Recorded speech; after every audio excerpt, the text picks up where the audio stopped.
What if I told you the dead still whisper here? Beneath this quiet Polish soil lies the memory of more than 1 million souls, erased not by time, but by human hands. You've heard the word Holocaust before. You've seen the black and white photographs, the haunting faces behind barbed wire. But what really happened here, in the heart of Poland, wasn't just a tragedy. It was a machine of death, designed, perfected, and executed with terrifying precision. Ordinary towns became prisons. Jewish families were sealed inside ghettos. Trains arrived on schedule, not for passengers, but for victims. Bureaucrats signed papers that condemned thousands with a single stroke of a pen. And all of it happened in plain sight. Men who kissed their children goodbye in the morning went to work building a system that murdered other people's children by night. They said they were just following orders. They said it wasn't their choice. But the truth is, it was. Every single act, every silence, every look away, it was a choice. This is not just a story about numbers or history books. It's a story about how ordinary people became part of something unthinkable, and how, in the middle of that darkness, a few refused to lose their humanity. In the ghettos of Warsaw and Lodz, in the forests near Treblinka, in the shadow of Auschwitz, people fought to survive, some by resisting, others simply by remembering who they were. This is where the Holocaust reached its most brutal depths. This is where humanity was tested and shattered. The world changed here. And the echoes of what happened in Poland still ask one haunting question. How far can humanity fall before it loses itself completely? Let's begin. Chapter 1. Shadows Before the Storm. The year is 1938. In a cramped cafe in Warsaw, the air is thick with cigarette smoke and the scent of strong coffee. Outside, snow drifts past frosted windows, muffling the noise of passing carriages. A violin hums softly from a corner table, where a group of young men debate politics in Yiddish, Polish, and German. Their voices rise and fall, full of hope, frustration, and the quiet belief that life will get better. None of them know it yet, but within just 1 year, their world will be unrecognizable. Within 2, most of them will be gone. Poland between the wars was a land of contradiction, alive, yet divided. 3 million Jews called a home, making up nearly 10% of the population. They lived in cities like Warsaw, Kraków, Lublin, and Lodz, places where synagogues stood beside Catholic churches, where street vendors called out in Polish and Hebrew, where Yiddish theaters and Jewish newspapers flourished. It was a society rebuilding itself after more than a century of partitions. And for a brief moment, it felt like possibility hung in the air. You could walk down Naluki Street in Warsaw and hear laughter spilling from bakeries selling rugula and challah. Children ran between market stalls. Tailors sewed late into the night, their machines clattering behind dimly lit shop fronts. Scholars argued philosophy at coffee tables, while rabbis led evening prayers in candlelight. The Jewish world in interwar Poland was vibrant, full of sound, smell, and spirit. But beneath that life was tension, invisible, growing, waiting to erupt. Economic hardship carved its scars deep into the nation. The Great Depression had hit Poland hard. Factory doors shut, fields went barren, and resentment began to fester. In small towns, Jewish shopkeepers often became scapegoats for others' suffering. Old stereotypes, greed, corruption, control, re-emerged, whispered first in pubs, then shouted in rallies. Leaflets appeared calling for boycotts of Jewish businesses. Students were beaten in universities. Glass shattered in shop windows at night. And through it all, the Jewish community tried to adapt. Some joined socialist movements, dreaming of equality through revolution. Others looked toward Zionism, toward a faraway land where they could be free. Still others held on to faith, convinced that God would protect them, as he always had. But history was about to prove otherwise. Across the border, a new kind of hatred was rising. In Germany, Adolf Hitler had already reshaped an entire nation around a single, poisonous idea: that purity of blood defined the worth of a people. Racial hygiene, they called it. a phrase that dressed barbarism in the language of science. The Nazis spoke of cleansing the German race like one might cleanse a wound, but their cure was death. And they saw Jews not as human beings, but as an infection. The obsession began quietly. Textbooks rewritten, laws passed, teachers instructed to measure children's skulls, radio broadcasts warning of Jewish conspiracies, posters showing grotesque caricatures with hooked noses and greedy smiles. The propaganda was relentless, repeating until the unthinkable began to feel normal. Hatred became routine. It became policy. Polish Jews watched with disbelief. Many refused to imagine it could happen to them. Poland was different, they told themselves. Yes, anti-Semitism existed, but this was home. The streets, the language, the food, it was all theirs too. But the border between disbelief and danger was shrinking fast. Reports trickled in from refugees who had escaped Germany, of smashed synagogues, confiscated passports, families tore apart. Most people didn't believe them. Some couldn't bear to. By 1937, violence had already spilled into Poland's universities. Jewish students were forced to sit on separate benches, ghetto benches, they were called. Professors turned a blind eye.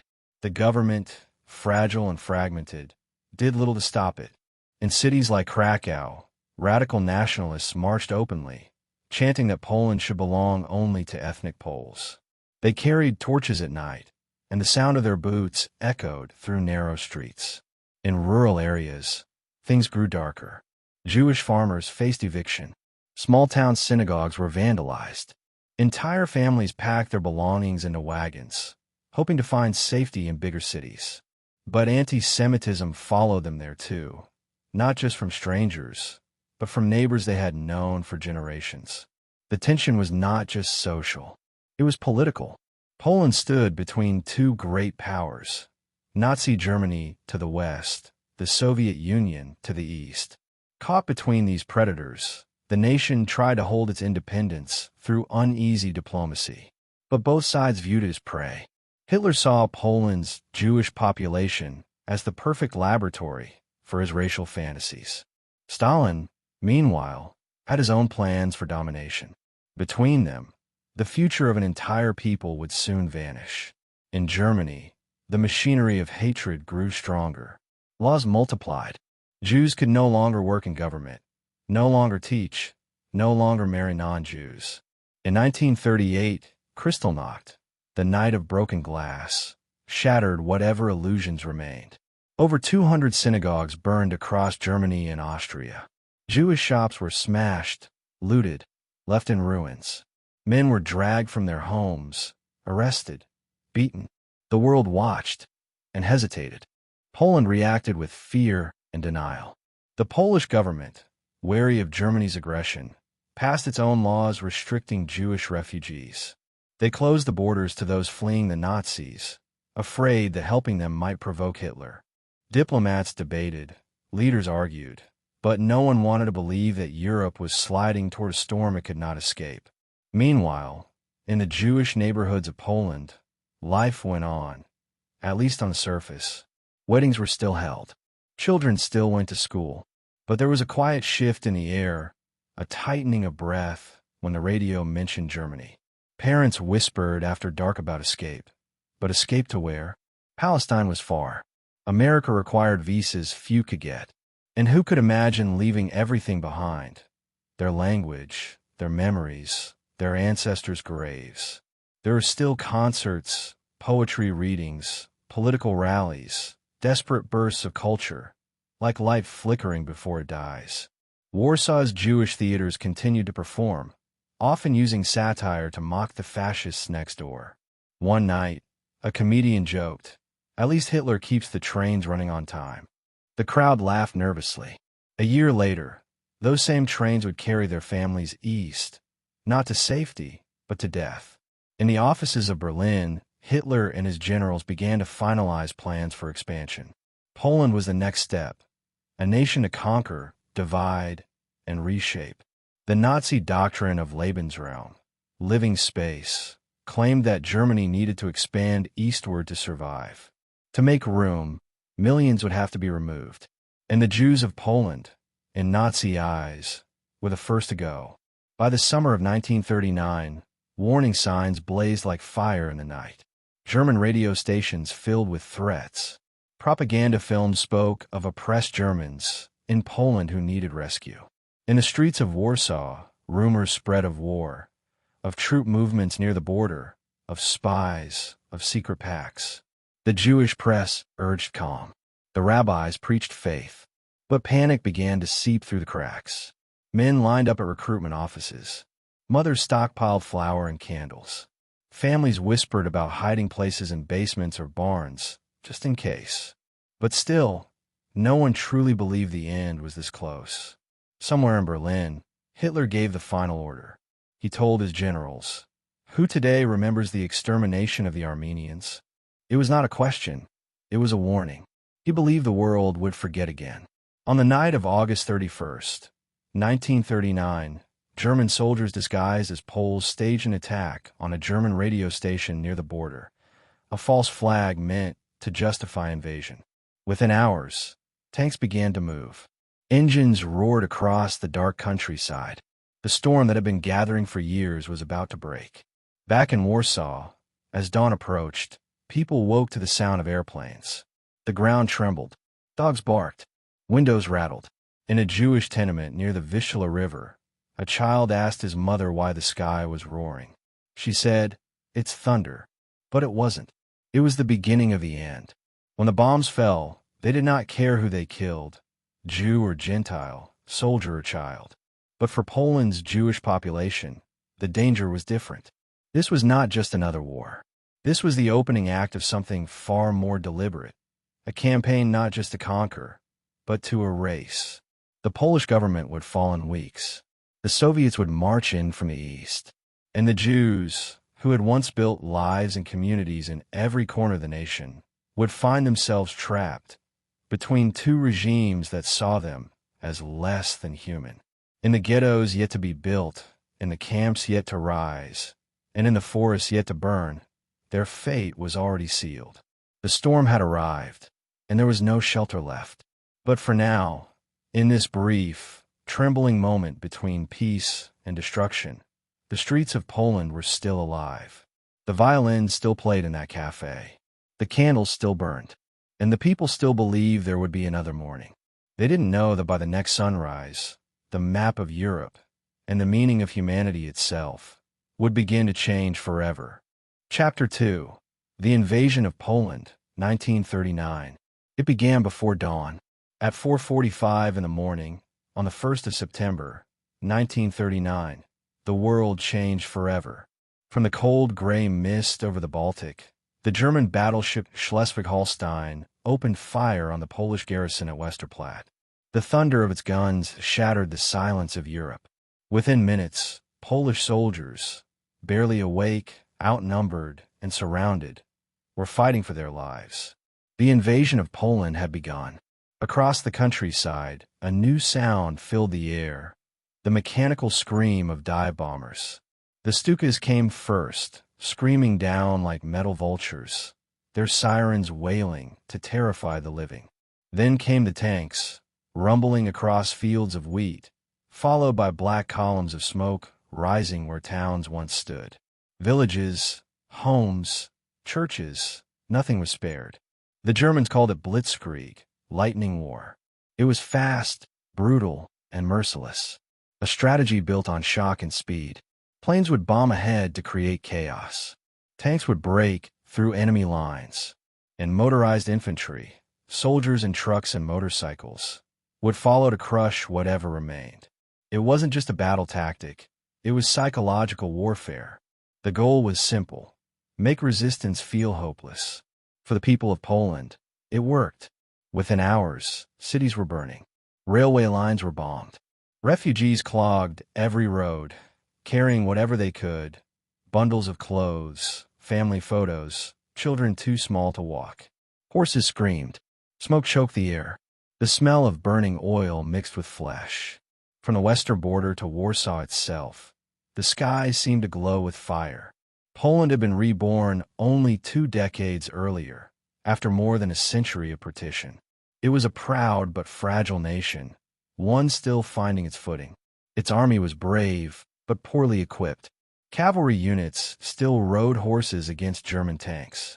Outdated rifles faced machine guns. Radios were scarce, and air support was almost non-existent. The Germans had modern steel and speed. The Poles had courage and faith. At first, people refused to believe what was happening. Rumors spread that the Germans would stop after taking Danzig. Some thought Britain and France, Poland's allies, would rush to their defense. But the truth came quickly. German troops were advancing everywhere, overwhelming defenses faster than anyone thought possible. In the capital, Warsaw, air raid sirens wailed. People ran for cover. Bombs fell on hospitals, schools, and marketplaces. By the second day, the city's trams had stopped running. Telephone lines were cut. Bridges were destroyed. Panic spread like wildfire. On the third day, the German Luftwaffe turned its fury on the civilian population. They weren't targeting military bases anymore. They were targeting hearts, homes, and hope itself. The screams of the Stukas became the soundtrack of terror. In the small town of Wylan, one of the first places bombed, hundreds of civilians died before they even knew a war had begun. Witnesses described the sky filled with black crosses, the insignia on German planes, circling like birds of prey. Buildings collapsed into dust. Mothers searched for their children in the rubble, their cries drowned by explosions. Poland fought back with everything it had. In Westerplatte, a small garrison of fewer than 200 men held out for 7 days against relentless bombardment. Their commander, Major Henryk Sicharski, refused to surrender. Each morning, his men raised the Polish flag again, though the building around them was reduced to ashes. When they finally ran out of ammunition and food, they emerged from the ruins, dirty, bloodied, but still standing. Even the Germans saluted them for their bravery. But bravery alone could not stop the tide. The German advance was unstoppable. Their tanks, the panzer divisions, moved like a river of iron. Roads once filled with farmers' carts became graveyards of broken wagons and burned-out vehicles.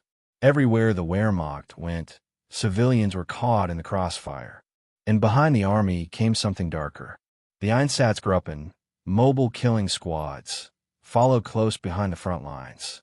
Their orders were clear: eliminate anyone who might resist German rule. Polish officers, priests, intellectuals, and, increasingly, Jews. These were not soldiers fighting soldiers.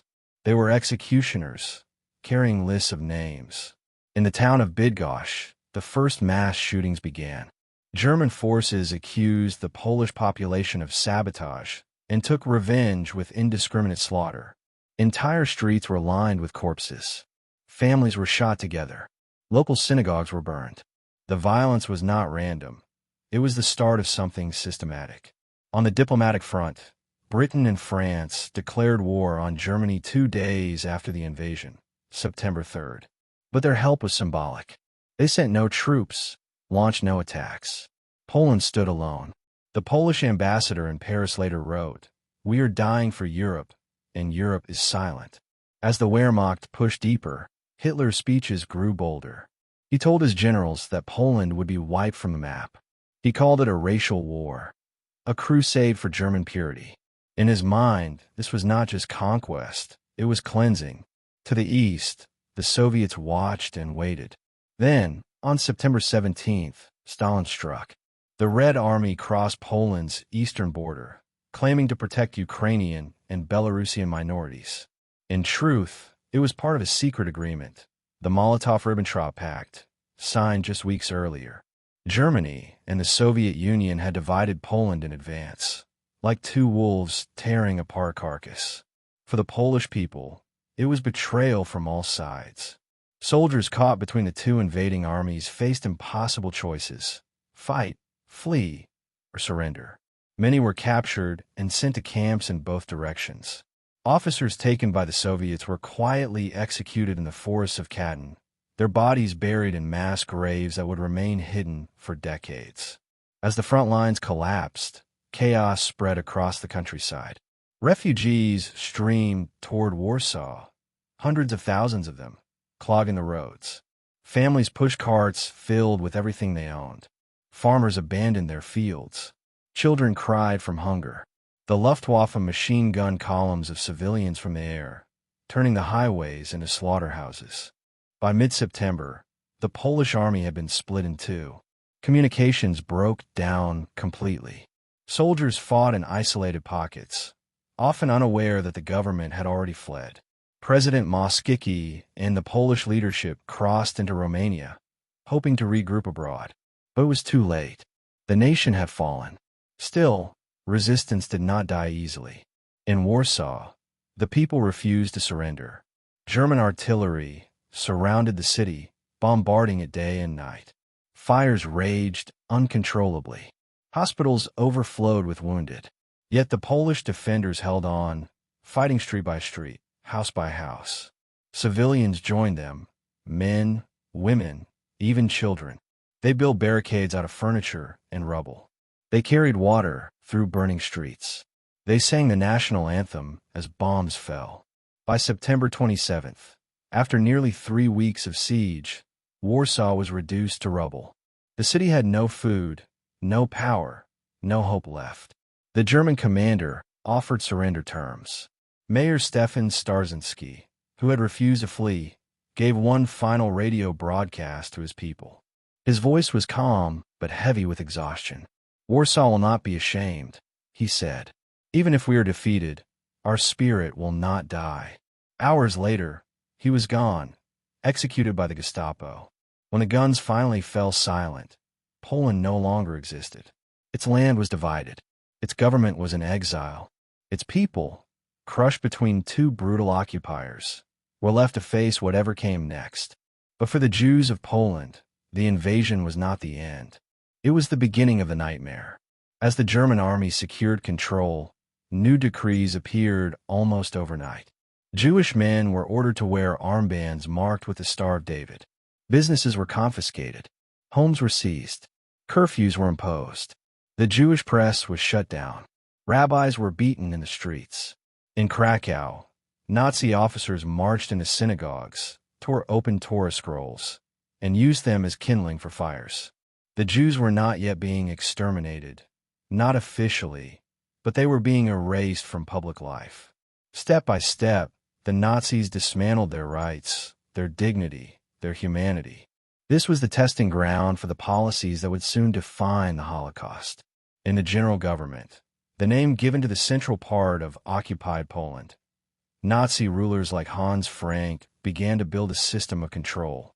It was a laboratory of oppression. Forced labor camps appeared. Roads and bridges were repaired by starving workers. Food rations were cut for Jewish families, while Germans ate well. Anyone caught stealing a loaf of bread risked being shot on sight. In the West, areas annexed to Germany were Germanized. Towns were renamed.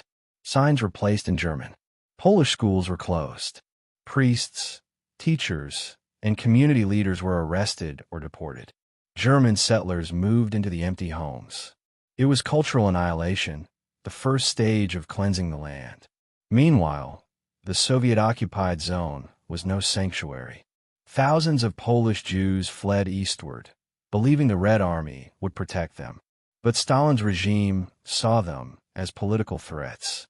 Synagogues were closed, Hebrew schools banned, Jewish political parties dissolved. Those who refused to cooperate were arrested or deported to Siberia. The dream of safety died on both sides of the divide. Winter came early that year. Snow fell on ruins and graves. Smoke rose from cities that no longer existed. Poland had been erased from the map once again, not by accident, but by design. And yet, in the ashes, the seeds of resistance were already growing. Underground newspapers began to circulate. Secret radio broadcasts whispered messages of defiance. Jews and Poles alike started forming small networks to share information and smuggle food. It was fragile, dangerous, and often fatal, but it was hope. As 1939 ended, Hitler stood triumphant. He had conquered a nation in less than 5 weeks. The world had barely reacted. Britain and France prepared for a long war, but their armies stayed behind their defenses. The rest of Europe held its breath, unsure who would be next. In Berlin, Nazi officials congratulated themselves. The experiment in Poland had succeeded beyond expectation. The Blitzkrieg had worked. The racial war had begun. And the lessons learned here, how to divide, dehumanize, and destroy, would soon be applied everywhere. For the Jews trapped within Poland's borders, the terror was only beginning to take shape. The ghettos had not yet been built, but the walls were already rising, invisible ones of fear, humiliation, and isolation. Every new decree chipped away at their existence. Every uniform on the street was a reminder they no longer belonged to the human world. And as the new year approached, the machinery of death was quietly being designed. Blueprints, orders, experiments, all leading toward a darkness that no one could yet fully imagine. The invasion was over. The occupation had begun, and with it, the slow, methodical unraveling of an entire people's history. In the frozen streets of Warsaw, where rubble replaced homes, a small boy searched for his mother's hand in the crowd. He called out, but no one answered. Somewhere, a soldier shouted in German. Somewhere else, a door slammed. The world had turned its face away. But in the silence that followed the fall of Poland, something new was stirring. A whisper of resistance, a question of survival, and the faint, distant echo of horrors still to come. Chapter 3. Nazi Occupation and Division of Poland. The guns had gone quiet, but the silence that followed was not peace. It was the heavy, suffocating stillness of a country that had been broken in two. Poland, proud, wounded, defiant, now lay carved apart by two empires that saw it not as a nation, but as spoils of war. To the west, Hitler's Germany. To the east, Stalin's Soviet Union. Between them, millions of ordinary people who would soon discover that survival itself had become an act of defiance. When the last Polish soldier surrendered, the world believed the war in Poland was over. But for those who remained, it was only beginning. The German occupation brought not reconstruction, but a ruthless campaign to erase Poland from the map and to annihilate the people who lived there. Hitler had promised his generals that Poland would serve as a living laboratory for his racial vision, a place where the German master race could be elevated and the so-called inferior races reduced to dust. Within weeks of victory, his words became law. German officers poured into Polish cities, carrying orders stamped with red Nazi seals. On October 12, 1939, Hitler issued a decree dividing Poland into two zones. The Western territories, including Poznan, Lodz, and parts of Upper Silesia, were annexed directly into the Third Reich. The rest, central and southern Poland, became what the Nazis called the general government. It was ruled not as part of Germany, but as a colony. Hans Frank, Hitler's former personal lawyer, was appointed governor-general. He set up his headquarters in the royal palace of Kraków, a symbolic insult to a nation that once had kings. From there, he issued edicts with chilling precision, each one designed to strip the Poles, and especially the Jews, of their rights, their property, and eventually their lives. Frank called Poland the dumping ground of Europe. His mission was not to govern it, but to exploit it, to bleed it dry. German engineers, administrators, and police units arrived to oversee every aspect of occupation: agriculture, industry, education, and law. Within months, the transformation was complete. Polish schools were closed. Universities were shuttered. Libraries were burned. The Nazis declared that Poles would be allowed only the most basic education, enough to read road signs and follow orders. "We don't need a thinking population," one German official said. "We need obedient workers." But it wasn't just about control. It was about hierarchy, about race. The Germans categorized every person they encountered, classifying them according to Nazi racial theory. Ethnic Germans living in Poland were celebrated as heroes returning home to the Reich. They were given new houses, often taken from families who had lived there for generations. Those who resisted were deported, imprisoned, or shot. The Poles, meanwhile, were declared a slave race. They would be tolerated only as long as they were useful, to till the soil, build the roads, and serve their German masters. And the Jews, they were not even considered human. In the early weeks of occupation, the Jewish population, over 3 million people, was trapped in confusion and disbelief. The speed of the German takeover had left them dazed. Some still wore their best clothes from Rosh Hashanah, the Jewish New Year, when the invasion began. Others carried prayer books or family heirlooms they had grabbed as bombs fell. They tried to return to normal life, but normal no longer existed. The first Nazi decrees targeted humiliation. Jews were forced to wear white armbands marked with the blue Star of David. They were ordered to step off sidewalks when Germans passed. They could no longer ride trams, visit parks, or attend schools. Radios and telephones were confiscated. Shops and businesses were Aryanized, seized, and handed to Germans. Within weeks, entire communities that had been bustling marketplaces of culture and commerce were reduced to silence. The occupation brought more than rules. It brought fear, constant, unpredictable, and lethal. On street corners, German patrols made examples of anyone who disobeyed. A man caught walking without his armband was beaten in front of his family. A woman accused of hiding bread was shot on her doorstep. Public hangings became common. Posters announcing executions were pasted to walls. The word Sonderbehandlung, special treatment, appeared in German reports, a bureaucratic phrase that meant death. In towns like Radom, Kielce, and Lublin, Jewish leaders were summoned to Gestapo offices. They were told to form Judenrat, Jewish councils, responsible for carrying out German orders within the community. At first, these councils believed they might protect their people through cooperation. But soon, they became instruments of Nazi control, forced to compile lists for labor camps, collect taxes, and enforce curfews. Refusal meant execution. In Lodz, one of Poland's largest Jewish centers, the Nazis appointed Chaim Rumkowski as head of the local Judenrat. He was told to keep order among 200,000 Jews or face annihilation. Rumkowski believed obedience might ensure survival. "Work is our only way to life," he told his people. But as time went on, that work became slavery, and his compromises, no matter how desperate, led to unthinkable choices. Outside the cities, the occupation unleashed chaos of another kind. German settlers moved into the Western territories, escorted by armed guards. Polish farmers were expelled from their land, sometimes given just 15 minutes to pack. Entire villages were cleared to make room for what the Nazis called Lebensraum, living space for Germans. Families were loaded into trucks and dumped hundreds of miles away, left to starve. In Poznan and other annexed regions, churches were closed. Priests were rounded up and sent to concentration camps like Dachau. Polish mayors and teachers were arrested, executed, or deported. The goal was clear: to decapitate the nation, to destroy its leadership, its culture, and its spirit. Even children were targeted.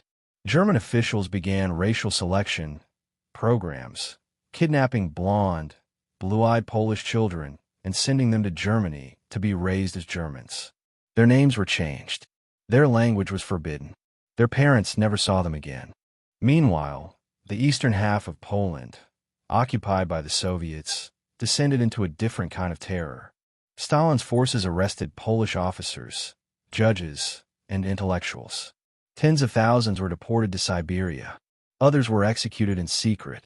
When the mass graves of Katyn were discovered years later, the truth would horrify the world. Over 20,000 Polish officers shot in the back of the head and buried in the forest. But in 1939, no one outside knew. Between these two occupations, Polish civilians lived in a nightmare with no escape. Refugees fled one side only to be captured by the other. Entire families were separated. Letters stopped coming. Food grew scarce. Winter bit hard. For the Jews, the suffering deepened by the day. By early 1940, German authorities began rounding up men for forced labor. They were marched to construction sites, beaten by guards, and given starvation rations. Some never returned. Others came back unrecognizable, thin, hollow-eyed, silent. Then came the ghettos. The idea began as a temporary measure, a way to isolate the Jewish population for their own protection. But behind that lie was a deadly purpose. The ghettos were not communities, they were cages. In Kraków, the Jewish population was ordered to move into a walled district across the river. Brick barriers rose overnight, topped with barbed wire. Signs warned, Jews, entry forbidden beyond this point. Guards patrolled the perimeter. Inside, families crammed into single rooms, sometimes 10 or 12 people together. Disease spread. Food vanished. In Warsaw, the largest ghetto of all began to take shape. Nearly 500,000 Jews were sealed behind its walls. Streets that once buzzed with music and commerce fell silent, except for the rattle of carts carrying corpses. The stench of sewage and rot filled the air. Children crawled through cracks in the wall at night to smuggle bread, risking death if caught.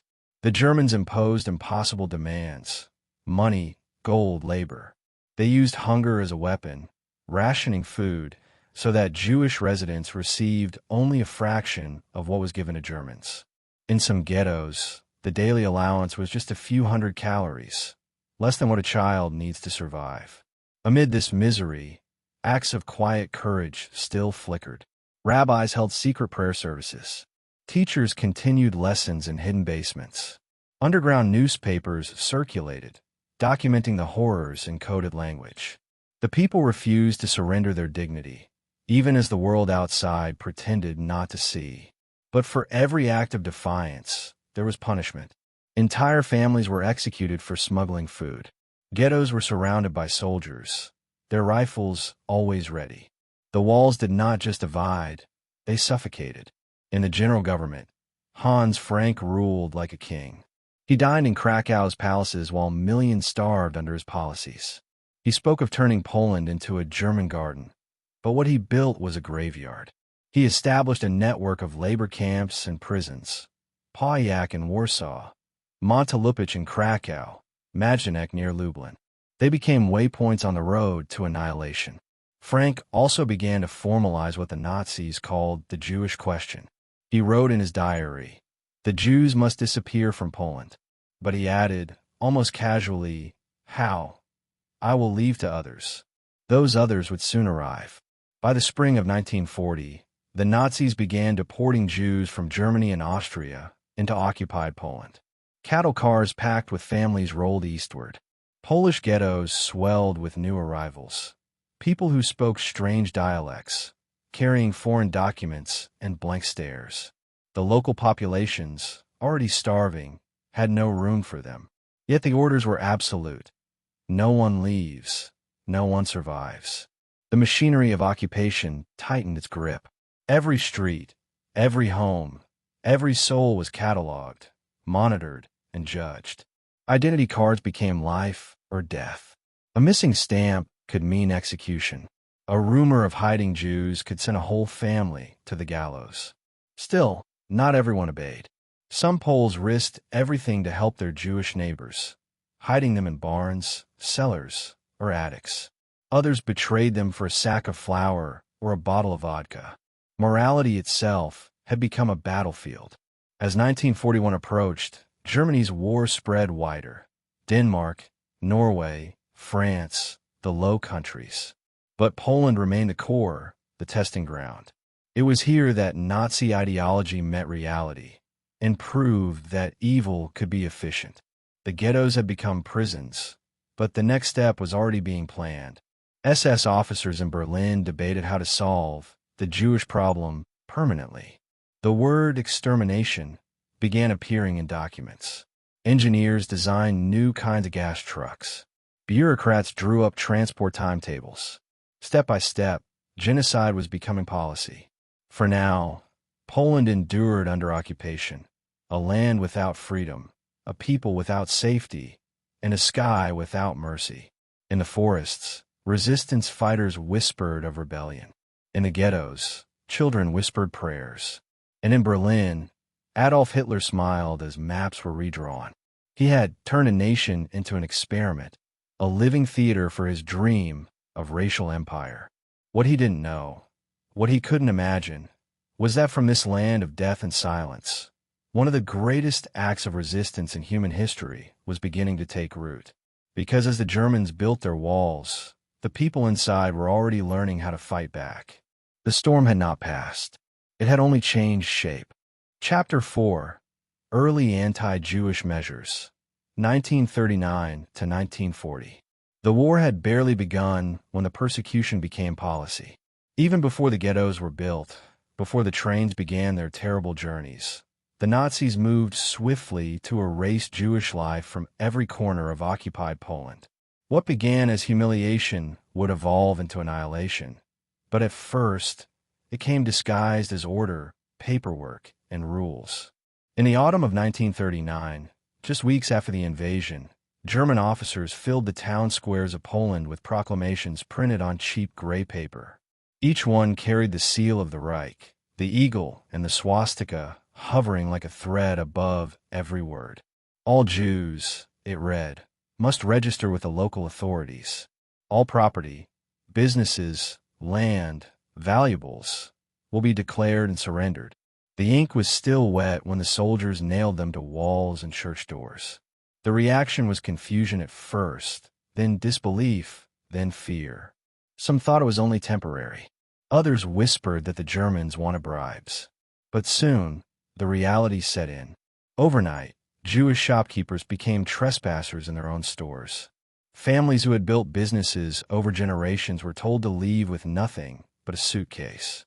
German overseers moved in, changing the signs above the doors, painting over Hebrew letters, erasing names. The Nazis called it Aryanization, the process of transferring Jewish property to so-called Aryan hands. In practice, it was legalized theft. German soldiers marched through marketplaces, seizing jewelry, silver, and fur coats. Banks froze Jewish accounts. Land deeds vanished from registries. Everything of value, gold, art, furniture, was tagged and cataloged for shipment back to Germany. The owners were left with ration cards that could barely buy a loaf of bread. The humiliation was public and deliberate. On cold mornings, Jewish men were forced to scrub city sidewalks with toothbrushes while laughing crowds looked on. Beards were torn out, prayer shawls burned. Rabbis were paraded through the streets wearing signs that said, "Enemy of the Reich." German photographers took pictures, turning cruelty into propaganda. Each act of degradation was meant to send a message. Jews were no longer people. They were a problem to be managed. Soon came the armbands. In December 1939, the German governor of Warsaw decreed that every Jew over the age of 12 must wear a white armband marked with a blue Star of David. It had to be visible at all times. Those caught without it were beaten, sometimes shot on the spot. The city changed overnight. Where once people mingled freely in the streets, now the Jews were marked, separated, hunted by sight alone. Polish neighbors looked away, some out of fear, others out of indifference. The Nazis had built more than just physical walls. They built moral ones. Each law, each restriction, chipped away at empathy until cruelty felt ordinary. In Krakow, Hans Frank, the governor-general, summoned his administrators to the WWII castle. From its stone halls, he announced a new phase of occupation. Jews, he said, would be removed from public life. They would be expelled from parks, theaters, libraries, and schools. Public benches were labeled for Aryans only. Restaurants displayed signs reading, "No Jews allowed." Frank's voice, calm and bureaucratic, hid the violence beneath. The Jewish question, he told his aides, will be solved through natural elimination. The phrase sounded harmless, almost scientific.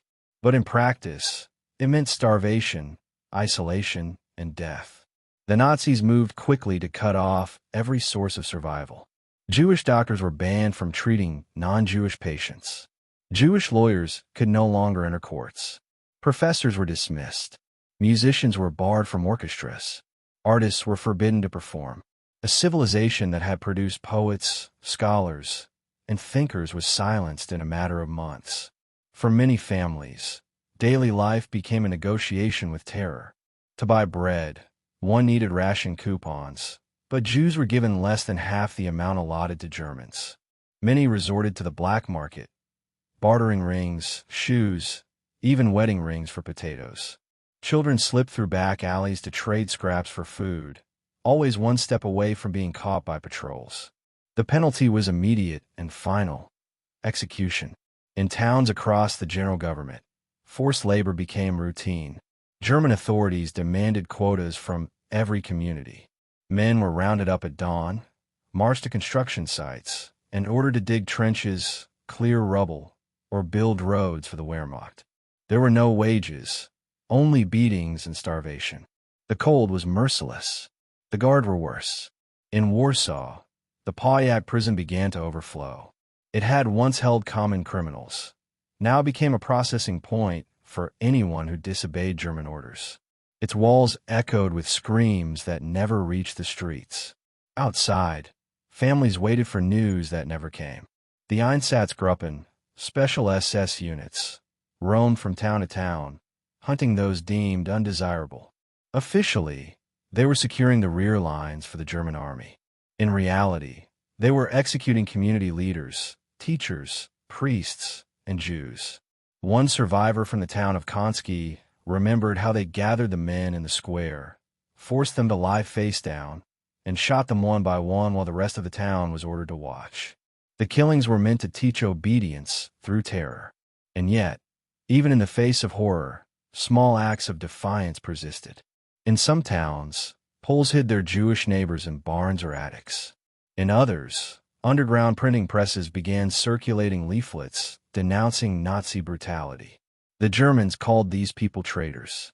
The Poles called them patriots.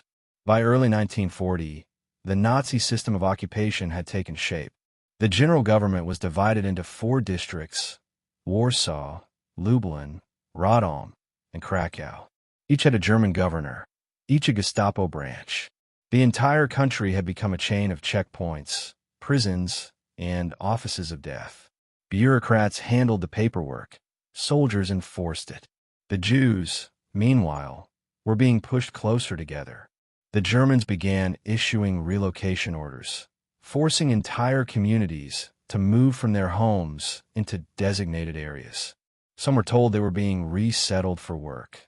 Others were simply herded out without explanation. Old men carried Torah scrolls. Mothers dragged crying children. Soldiers laughed, shoving them forward with rifle butts. By the summer of 1940, hundreds of makeshift ghettos had appeared across Poland. Some were just streets blocked by barbed wire. Others were sealed with wooden walls. In Lublin, Jews were ordered to leave valuables behind for safekeeping. Few realized they would never see them again. Each ghetto had its own Judenrat, a Jewish council force to act as intermediary between the Germans and the imprisoned population. These councils faced impossible choices: who would work, who would starve, who would be sent away. Refusal meant execution. Cooperation meant guilt. It was the cruelest kind of control, forcing victims to manage their own suffering. Conditions inside the ghettos were unbearable. Rooms meant for 2 people held 10. Windows were nailed shut to prevent escape. Sewage ran in the streets. Typhus spread like fire. Doctors tried to help with what little they had: boiled water, scraps of cloth, but medicine was forbidden. The smell of rot and smoke became the constant background of existence. Still, people clung to life. Teachers ran secret schools. Musicians held clandestine concerts. Smugglers crawled through cracks in the walls to bring in bread and potatoes. Children learned to run fast and stay quiet. Every day, survive felt like a small victory against a world determined to erase them. Outside, the propaganda intensified. German posters blamed Jews for every hardship: the food shortages, the bombings, even the war itself. Newspapers published grotesque caricatures showing Jews as rats or parasites. Radio broadcasts warned that contact with Jews could spread disease. Hatred became habit. Violence became entertainment. In the countryside, Jewish refugees wandered from village to village, hoping to find shelter. Many found none. Farmers, terrified of punishment, turned them away. Others betrayed them for a few marks. The SS encouraged it, rewarding informants with extra rations or confiscated goods. Distrust poisoned every community. By the end of 1940, the Nazis began the next phase, systematic segregation. In Warsaw, construction of the Great Ghetto Wall began in October. Bricks piled higher each day, encircling streets that had once been alive with markets and laughter. Residents watched helplessly as the world closed around them. When the final gap was sealed, 500,000 Jews were trapped inside. The city had created a prison within itself. Those on the outside pretended not to notice. For Poles living beyond the walls, life was already hard under occupation. Curfews, rationing, arrests. But for those inside, it was something else entirely. Hunger hollowed faces. Bodies lay in doorways. Yet even then, people prayed, married, gave birth. They whispered blessings over scraps of bread, clinging to fragments of faith. Hans Frank reported proudly to Berlin that the Jewish question in Poland is under control. But what he called control was slow annihilation. Thousands had already died from disease, hunger, or execution. The rest were being methodically stripped of strength. The Nazi bureaucracy perfected its cruelty with German efficiency. Trains transported confiscated goods back to the Reich. Deportation lists were drawn up with meticulous handwriting. Even death had paperwork. The SS referred to killings as special actions. Every bullet fired, every corpse buried, was recorded, filed, and stamped. In cities like Lodz and Lublin, German businessmen profited from slave labor. Workshops were established where Jews made uniforms, boots, and weapons for the army. They worked 16-hour days in freezing conditions. Guards called them useful Jews. The illusion of usefulness would buy them time, but never safety. Rumors began to spread of new camps being built deeper east, places where prisoners disappeared. Few believed them at first. How could anyone imagine murder on such a scale? But whispers persisted. There were trucks that never returned, ditches that swallowed hundreds, fires that burned night and day. In Berlin, high-ranking Nazis debated what they called Die in Losung, the final solution. But the groundwork had already been laid here, in Poland. The humiliation, the starvation, the segregation, all of it was preparation. Before you can kill a people, you must make them seem less than human. By December 1940, winter arrived early. Snow covered the ruined streets of Warsaw, muffling the sounds of footsteps and gunshots alike. Inside the ghetto walls, families huddled under blankets made of rags. Outside, German soldiers sang Christmas songs. The contrast was unbearable. One Jewish teacher, writing in his hidden diary, described it simply: "The snow is white, but nothing is pure." He was wrong. The purity the Nazis spoke of was poison. Their obsession with racial order had already destroyed millions of lives, and they were only getting started. As 1940 ended, Poland had become a land of shadows. The ghettos were filling, the prisons overflowing, and the world beyond its borders was still silent. Britain was fighting for survival in the air.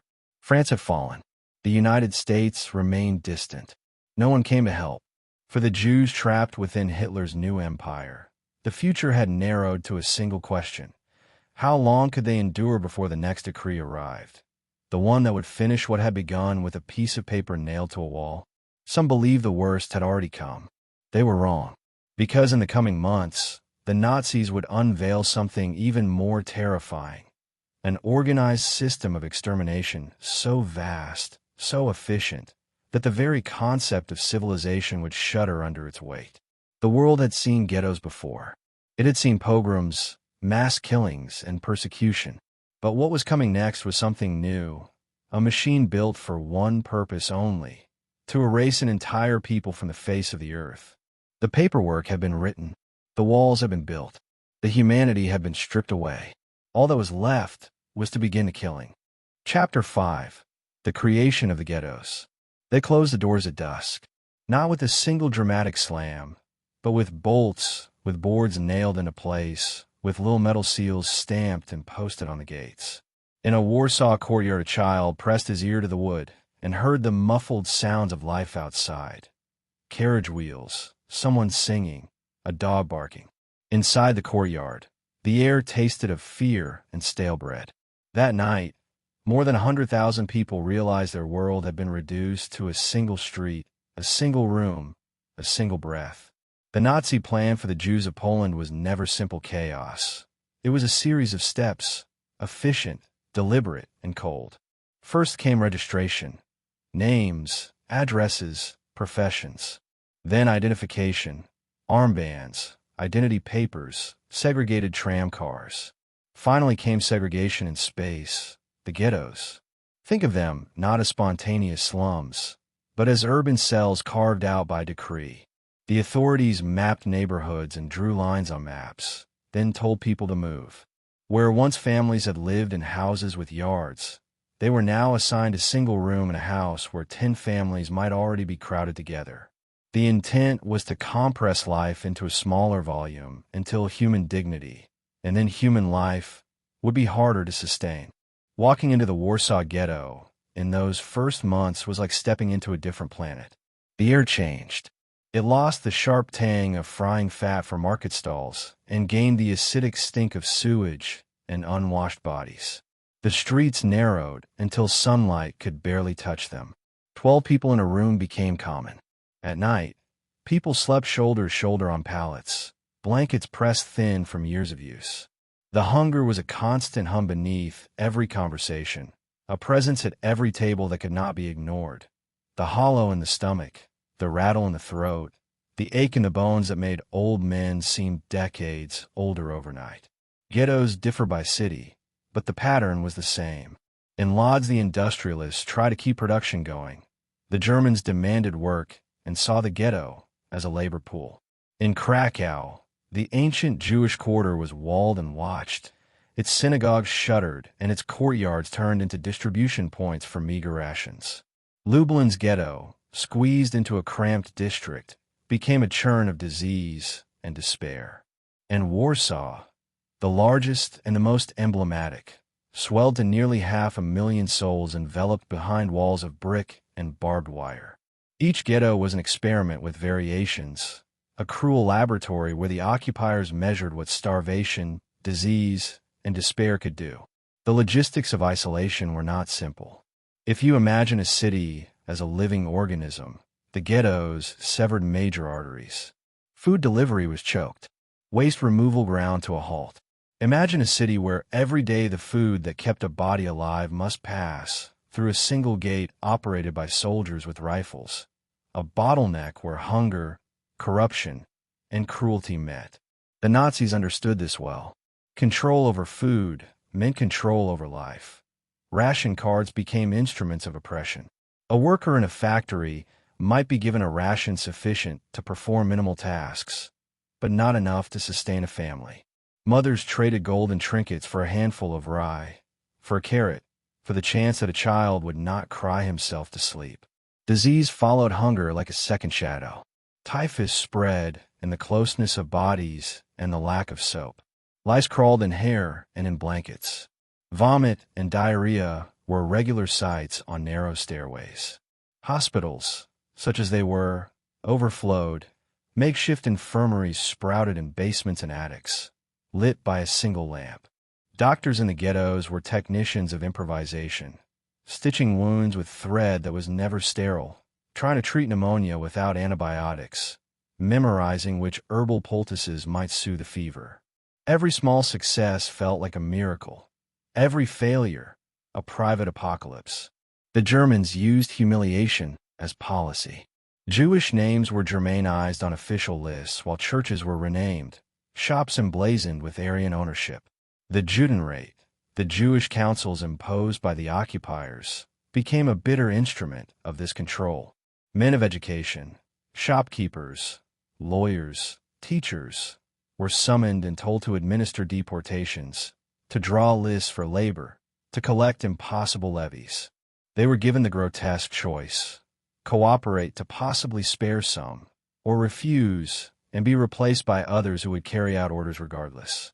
Imagine a man who had once lectured at university being handed the key to a door he knew led to a train that would not return.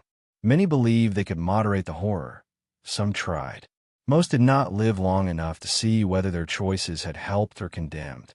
Yet, in those same rooms where lists were made, other human things persisted. Life fought back in small, stubborn ways. In hidden basements, clandestine schools operated by candlelight taught children their letters and histories. Boys and girls recited poetry, learned arithmetic, whispered songs their parents had thought forbidden. Music broke through the darkness sometimes. A violin pulled from a hidden case, a voice raised to sing a lullaby. These acts of culture were not mere distractions. They were protests, assertions that even compressed to the size of a shoebox, a human soul could still carry memory. Smuggling became an art form and a necessity. Boys who had once been newspaper sellers turned to crawling through sewers or slipping through holes in the walls at night, carrying bread wrapped in newspaper. Women, the unsung heroines, passed notes between windows, bartered jewelry to finance false identity papers, and hid children in sacks beneath market carts. Smugglers risked execution for food that would fill a child's belly for a few hours. The networks of smugglers became lifelines, a whispered password, a ladder tossed down from a roof, a friend who would turn away from a patrolling guard. The moral calculus of survival alternated between heroism and impossible betrayal. Who could judge a parent who traded a family heirloom to buy a loaf for a hungry child? Inside the ghettos, economies of desperation took shape. A baker's oven could be a fortune. A seamstress could turn scraps into something saleable. Men and women haggled for the smallest commodities: a needle, a spoon, a scrap of cloth. Underground markets thrived under a veil of terror. The black market was more than commerce. It was social cohesion in miniature, a place where bonds of trust could be formed in the midst of scarcity. Yet it was also a mirror showing how hunger could twist people into rivals, neighbors into competitors for the last potato. Not all labor was voluntary. The Germans conscripted forced work details to build roads, clear rubble from bombed streets, and supply the factories they coveted. These were not temporary projects. They were a systematic mobilization of human energy extracted under threat of violence. The sick were sent to the back, the old left at home to die quietly. Young men were marched out at dawn, their feet raw from walking on stone without shoes, their hands bleeding from forced labor. Some returned with their hands so worn they couldn't hold a spoon. Some never returned at all. Religious life in the ghettos became secretive and profound. In cramped rooms, candles were lit with trembling fingers. Torahs were hidden in false bottoms of chests, wrapped in oilcloth to protect them. A rabbi's sermon in a candlelit room might be the only place where people dared to hope aloud. In those moments, prayer was not only about God. It was about human continuity, the insistence that a history and a people would not be erased simply because soldiers said so. The sound of a prayer, whispered by a group of women huddled in the dark, had the power to steady a child's breathing and steady a mother's hand. Education was a subversive act. Teachers risked their lives to give lessons, to keep memory alive. Younger children learned to read from manuscripts of Polish novels hidden in trunks. Older students traded maps and news in return for extra bread. Some teachers taught clandestine history classes that connected their population to a past larger than the present oppression, lessons that would later form the backbone of testimony and testimony's power to resist denial. Cultural production did not vanish. Poets wrote in the margins of ration cards. Plays were staged in secret courtyards with cardboard sets. A violinist who had once played in an orchestra now performed for a dozen people in a basement, and the music held everyone's faces up like a mirror, showing both despair and stubborn beauty. Art became a record and a defiance. Drawings smuggled out of the ghettos after the war would later serve as evidence that life had continued in miniature, that voices had spoken even when the world tried to silence them. Children learned the first, brutal lessons here. They learned how to pretend they were asleep when soldiers passed. They learned to swallow the smell of rot and not talk about it. They learned that kindness could be as dangerous as theft. They learned to be silent in order to remain. In many ways, the children of the ghettos became the truest witnesses, their small hands carrying images and memories that adults would later recount for a stunned world. Resistance took many forms, and the ghetto was the crucible where these began. At first, the resistance was cultural and intellectual. Clandestine newspapers circulated, documenting life and denouncing the occupiers in a language designed for secret consumption. Later, resistance mutated into armed defiance. Small groups began to smuggle weapons, to construct caches in basements, to plan acts that would shock the occupiers. The idea of resistance was, at first, a whisper, a secret meeting in a cellar, a handshake that meant more than words. But as deportations began, as trains left with people who never returned, the whisper grew into a vow. If the occupiers would take their loved ones, then there would be struggle in the streets. Deportations were the great terror stabbing at every heartbeat. The announcement might come as a sheet nailed to a post. All residents of a certain street must report at a given hour. People dressed their children, wrapped bread in pockets, and walked out to a square. There, soldiers shouted and dogs barked. The trains waited like metal mouths. For many, those moments were the last visible acts of a life that would be reduced to paperwork in an office thousands of miles away. The uncertainty was a cruelty of its own. Who would be taken? Who would be left? Who would disappear into a fog that swallowed entire families? The Judenräte were forced, again and again, to compile lists. They chose names for labor, names for the deportation queues, names for hospital parole. These choices were daggers into the soul of a community. A council member might think he selected a baker because the town needed bread. He might be condemned forever for having chosen the wrong man. The weight of such decisions was unbearable. Many who faced it would later be judged harshly, caught in a moral trap engineered by ruthless occupiers who understood that forcing victims to choose was a form of eradication in itself. Outside the walls, the world knew in fragments. Smuggled letters and reports found their way to diplomats, to foreign newspapers, to underground organizations. Reports of the starving, of corpses in the streets, of the smell of death drifting over neighborhoods made their way into intelligence briefings. Yet action was slow, at best. The ghettos became, in many ways, invisible to the wider world, shielded by walls of bureaucratic denial and geographic distance. The season turned, and the first winter inside the walls was merciless. Snow piled on the streets, muffling the sounds of footsteps and the cries of those who could not get warm. Fires burned in small stoves, consuming wood that had other uses. People huddled under layers, trading their last coats for a crust. At night the wind pushed its way through cracks in the wall, carrying with it the distant sound of traffic and life on the other side, and the pain of that sound was a constant torment. And yet in this place of compression and extraction, in the place where life was measured by the ration card and the soft cough that spelled disease, something else took root: memory as resistance. Every hidden diary, every scratched name on a cellar wall, every secret photograph kept under a mattress was an armor against oblivion. The people inside the ghettos understood, even then, that their existence might be erased from maps and registers. So they recorded. They wrote, they taught, they sang, and they hid their stories in jars and boxes. As the ghettos filled and the walls rose higher, a new phase of the occupiers' plan took shape elsewhere. A plan not merely to confine and exploit, but to remove entire populations from existence. Tracks were laid, lists were compiled, and the machinery of deportation began to hum. For those behind the ghetto walls, each passing day became an exercise in improvisation, courage, and heartbreak. For the rest of Europe, the question remained whether the world would see these small horrors piling up into a catastrophe unlike any before. At dusk one evening, as the light slanted through a narrow slat and lit motes of dust above a crowded table, an elder smoked a cigarette and whispered to a child about the taste of warm bread before the war. The child pressed his palms to his stomach where hunger gnawed and asked, "Will it come back?" The old man looked at the bars on the window and the list hanging on the wall with names in a hand that had been trembling for days.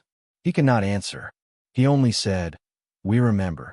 And the memory, fragile, defiant, human, held them all for one more night.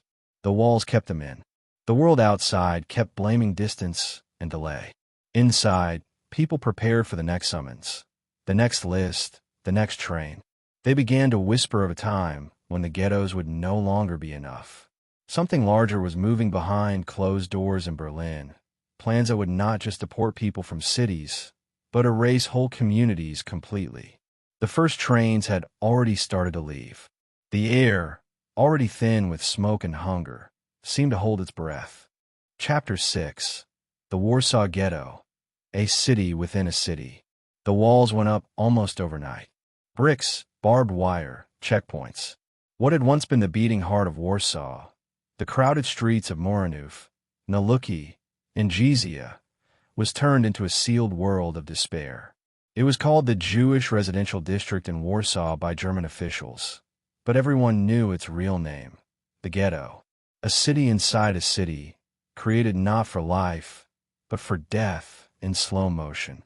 In the autumn of 1940, the people still believed it was temporary. Some whispered that the Germans only wanted to control disease, to quarantine the Jews until the war ended. They had not yet grasped that the wall was not meant to protect them from infection. It was meant to isolate them from humanity itself. When the gates shut in November, over 400,000 Jews were trapped inside 3.5 square kilometers of space. The population density was beyond imagination, nearly 10 times greater than that of New York City. Every morning, the sound of hammers echoed as the Germans reinforced the wall. On one side, life continued in occupied Warsaw. Trams rattled, German officers dined in cafes, and Polish citizens hurried past the gates pretending not to see. On the other side, hunger stalked every alley. The air smelled of smoke, unwashed bodies, and fear. Even the sunlight seemed weaker there, dimmed by the walls that now cut off hope. Inside, the Judenrat under Adam Cherniakov struggled to maintain the illusion of order. He was an engineer by trade, a man who believed in structure, in systems. Now, he signed papers that sentenced his own people to starvation. Each day, German authorities demanded impossible things: labor quotas, new taxes, lists of names. He wrote everything in his diary. Calm sentences, steady handwriting, hiding the unbearable truth between the lines. Another meeting, he wrote once. They demand more workers. They always demand more. Life inside the ghetto quickly took on its own rhythm, a rhythm of survival. Food rations officially allowed to Jews were barely 200 calories a day. A crust of bread, a spoon of watery soup.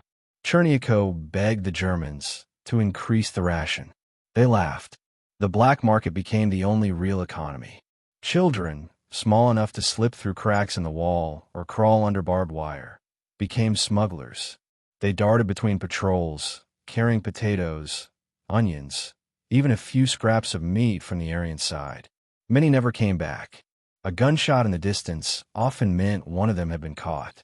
Their small bodies were sometimes displayed at the gate as warnings. And yet, for every death, another child tried again. Hunger was stronger than fear. Mothers waited by the wall, whispering prayers, hoping to see a familiar face return before nightfall. By winter, starvation had carved itself into every face. Men who had once been lawyers and tailors now pulled handcarts piled with corpses. The dead were everywhere, on sidewalks, in courtyards, on staircases. The sight became so common that people stopped looking. A child stepping over a body did not even pause. It was not indifference. It was exhaustion. Typhus arrived with the spring. The lice that carried it spread faster than bullets. Feverish victims stumbled through the streets, delirious, begging for water. Doctors worked without medicine, using boiled rags as bandages, herbs for pain relief, faith as anesthetic. The hospital on Lesno Street overflowed. There were no coffins left, only sheets to wrap the dead. Despite the misery, the ghetto refused to surrender its humanity. Schools reopened in secret, held in cellars and attics. Teachers used scraps of paper for lessons. They taught mathematics, history, Hebrew, and hope. Education is our protest, one said. As long as the children learn, the Nazis have not won. Theaters reopened too, though officially forbidden. Plays were performed behind shuttered windows.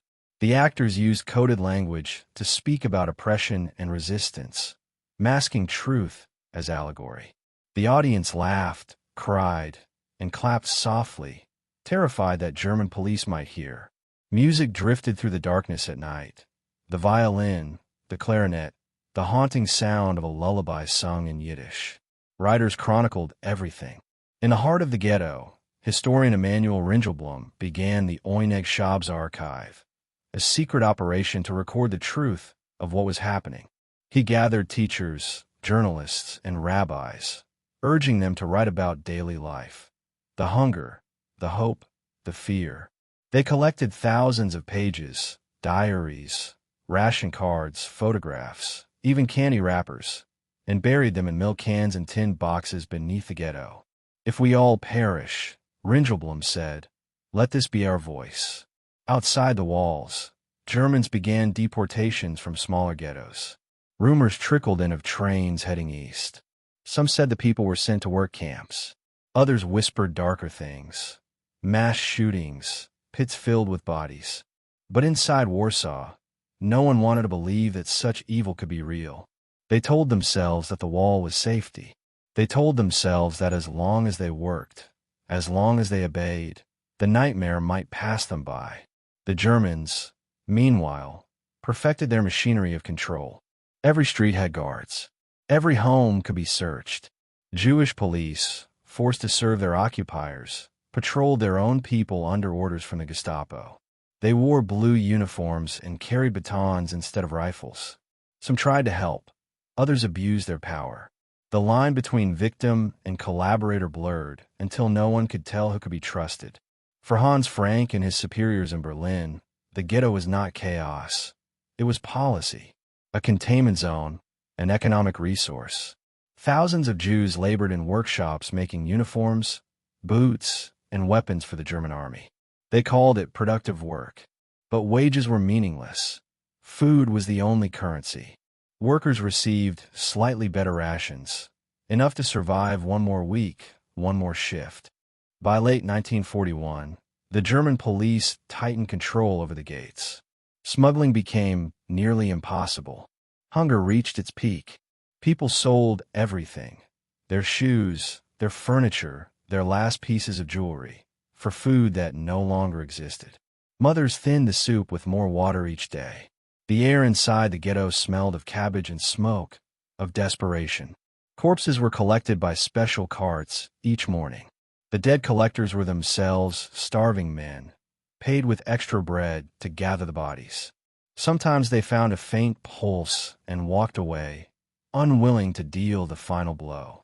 But they knew the person would be dead by evening anyway. Still, the Germans documented everything.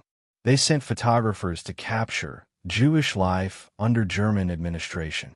They filmed the starving in the streets, then staged scenes for propaganda. Rich Jews eating in cafes, smiling. The world would later see these images and wonder how people could smile in hell. But the smiles were survival, an instinct older than words. Adam Cherniakow watched his community crumble. He attended meetings with SS officers who spoke of resettlement. He sensed what was coming. On July 22, 1942, he was ordered to provide 7,000 Jews per day for labor in the East. He begged for an exemption for orphans. The Germans refused. That night, he wrote one final entry in his diary. They demand that I kill children with my own hands, he wrote. I have nothing left. Then he swallowed cyanide in his office. The next morning, the deportations began. The first trains rolled out of the Umschlagplatz, Warsaw's loading area for cattle cars, bound for Treblinka. At first, the people were told they were being resettled for work. But the guards' brutality, the sealed cars, the absence of return, told the truth. Each train carried between 5,000 and 7,000 people.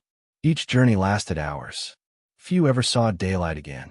Those left behind in the ghetto watched the empty streets grow wider. Within weeks, Half of Warsaw's Jews were gone. The orphanages stood silent, their windows shattered. Soup kitchens closed. The sounds of crying children disappeared. But out of this silence, something began to stir. The remaining Jews, those too young, too old, or too defiant to submit, started to talk of resistance. At first, it seemed madness. How could starving people fight an army? But hunger and grief have a way of stripping away fear. They began to form underground groups, the Jewish Combat Organization, the Jewish Military Union. They smuggled weapons through sewers and hidden tunnels. They trained in secret, waiting for a moment that would matter, even if it cost them everything. Meanwhile, Emanuel Ringelblum and his team buried the second cache of the Oyneg Shab's archive. Inside were testimonies from deportees who had escaped from Treblinka, proof that the rumors were true, that the Germans were building death factories disguised as resettlement centers. Ringelblum knew that few would believe such horror. He wrote, "We are documenting a crime that will be denied." Winter came again, and with it a deadly quiet.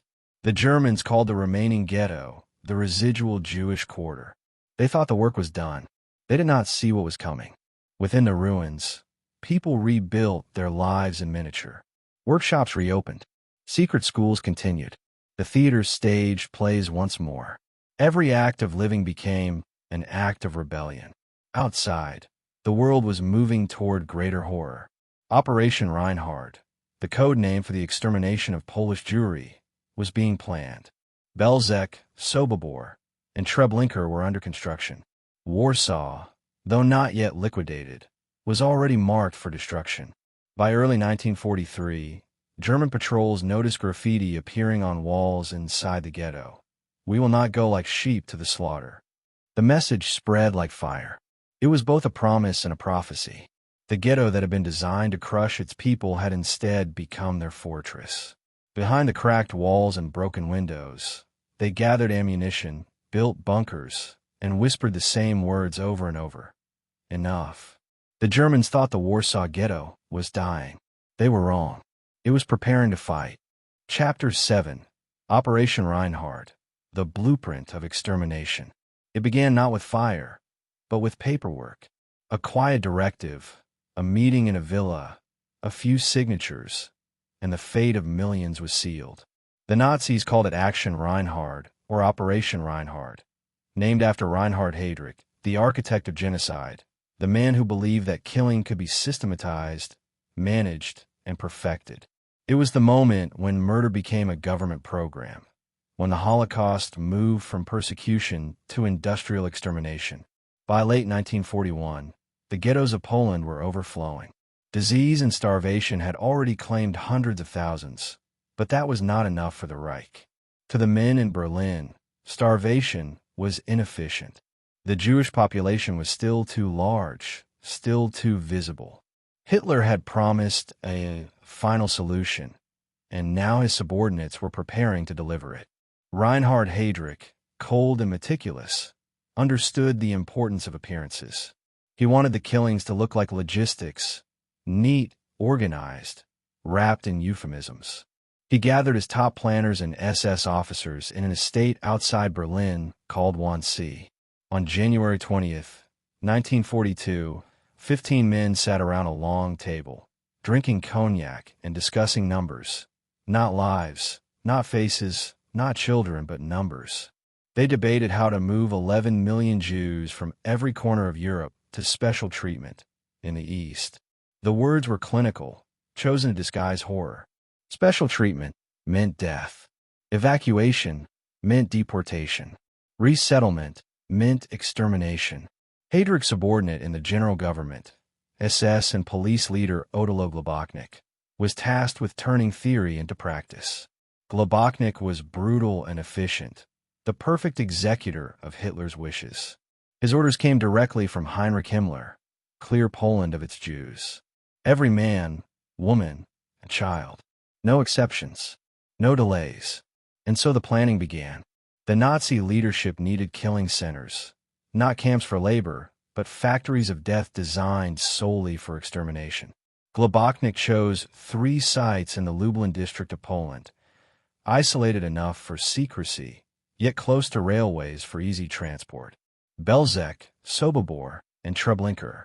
Belzec was the first. Construction began in November 1941 under SS officer Christian Worth, a veteran of the T4 euthanasia program, the Nazi project that had already murdered tens of thousands of disabled Germans using gas chambers disguised as showers. What they had learned there, they now brought to Poland. Belzec's design was simple, efficient, terrifyingly impersonal. A railway spur led directly into the camp. Victims arrived, were told to undress for disinfection, and were herded into gas chambers disguised as bathhouses. The engine of a captured Soviet tank pumped exhaust fumes into the sealed rooms. Within 20 minutes, everyone inside was dead. The first test took place in March 1942. Over 400 Jews from the nearby Lublin ghetto were brought in. The system worked. Word spread quickly among the SS. This, they realized, could be done on a massive scale. Within weeks, deportations began from the ghettos of Lublin, Zamość, and Lvov. Train after train pulled into Belzec, each one carrying between 1,000 and 2,000 people. The transports came daily. Within a month, the camp was killing thousands every day. The bodies were buried in mass graves until the stench of decomposition became unbearable. Later, they were exhumed and burned to erase evidence. The SS officers called it processing. While Belzec operated, construction began on Sobibor, deeper in the forest. Built in the spring of 1942, it followed the same blueprint, but improved for efficiency. The path from the train platform to the gas chambers was lined with fences woven with pine branches to hide what lay ahead. Prisoners called it the Himmelfahrtstrasse, the road to heaven. At the same time, work began on Treblinka, the largest and deadliest of the Operation Reinhard camps. Located near Warsaw, it was built specifically to annihilate the capital's Jewish population, the 500,000 souls trapped inside the ghetto walls. Its commandant, Franz Stangl, was another graduate of the euthanasia program. He approached mass murder with the calm detachment of an engineer. "My job," he later said, "was to keep the traffic moving." In the summer of 1942, the Germans launched Großaktion Warschau, the Great Deportation. Over a period of just 7 weeks, more than 265,000 Jews from the Warsaw Ghetto were rounded up, loaded into cattle cars, and sent to Treblinka. The trains ran constantly, day and night. Cattle cars packed with people. No food, no water, no air. The heat was suffocating. Babies cried until their voices gave out. The smell of sweat and fear filled the wooden planks. Some went mad during the journey, clawing at the walls. Others suffocated before reaching the camp. When the trains arrived, the victims were told they were being resettled for work. SS guards shouted instructions. Men to the left, women and children to the right. They were told to undress, to tie their shoes together so they could find them later. A man in a white coat, pretending to be a doctor, assured them it was only a shower. They walked down the narrow fence path to the gas chambers. Within half an hour, they were dead. The entire process, from arrival to death, took less than 2 hours. At the peak of Operation Reinhard, Treblinka alone killed between 7,000 and 8,000 people per day. The bodies were initially buried in large pits, but the smell and the risk of disease forced the SS to find new methods.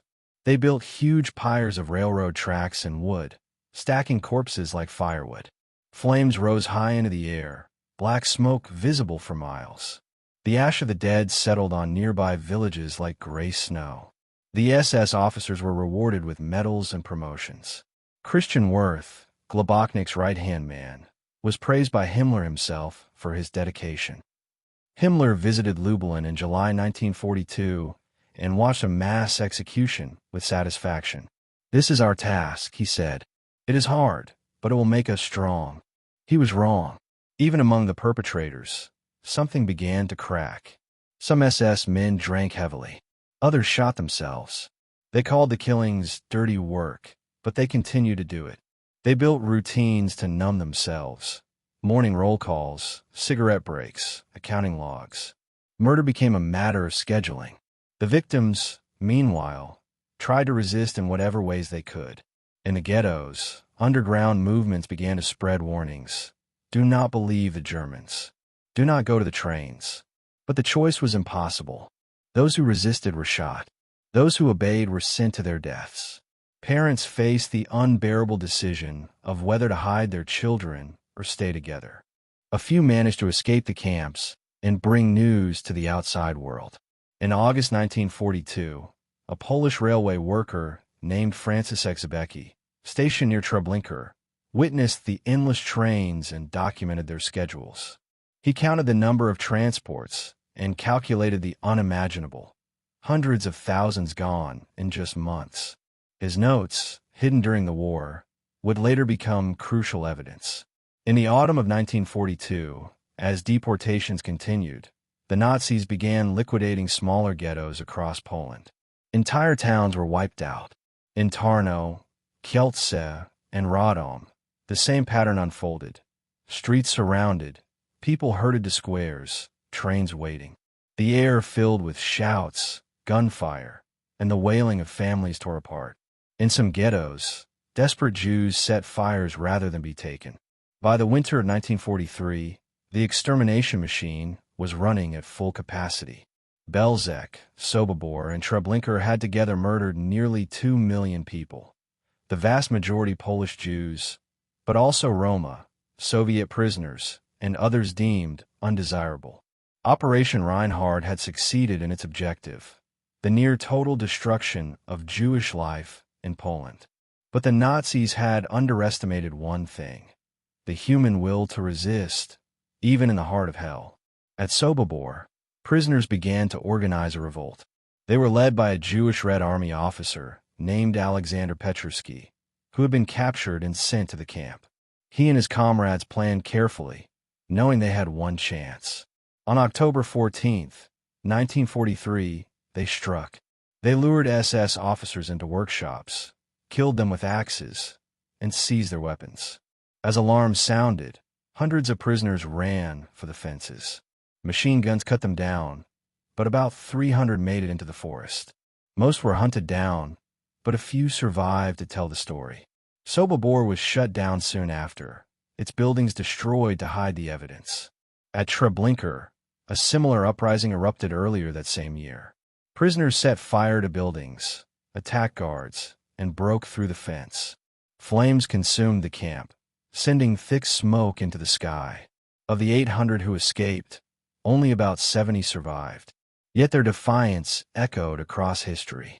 They had proven that even surrounded by death, people could still fight back. Belzec, the first of the killing centers, left almost no survivors. Fewer than 10 people are known to have lived through it. The camp was dismantled in 1943, its ground plowed and covered with trees. Locals were told it was a farm. Beneath the soil, over 400,000 people lay buried. As the camps closed, Operation Reinhard shifted to its final phase, erasing the evidence. Globoknik ordered all records destroyed. Mass graves were dug open, corpses burned.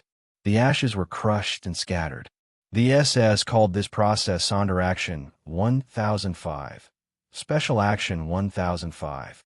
Even in destruction, they used bureaucratic language to mask atrocity. But history cannot be buried so easily. Witnesses remembered. Polish villagers smelled the smoke.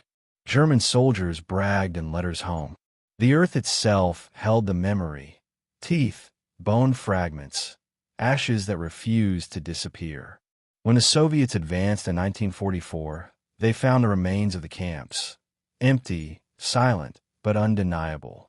Treblinka's foundations still smelled of burnt flesh. In the fields around Belzec, the ground oozed fat and ash when it rained. The survivors who returned stood among the ruins and wept. Operation Reinhard had lasted less than 2 years. In that short time, it had murdered more than 1.5 million Jews, perhaps closer to 2 million. It was the most concentrated wave of killing in human history. And yet, to the Nazi bureaucracy, it was a success story. Reports sent to Berlin boasted of increased efficiency. Train schedules were praised for punctuality. The extermination of a people had been turned into a ledger, a statistic. But behind every number was a life.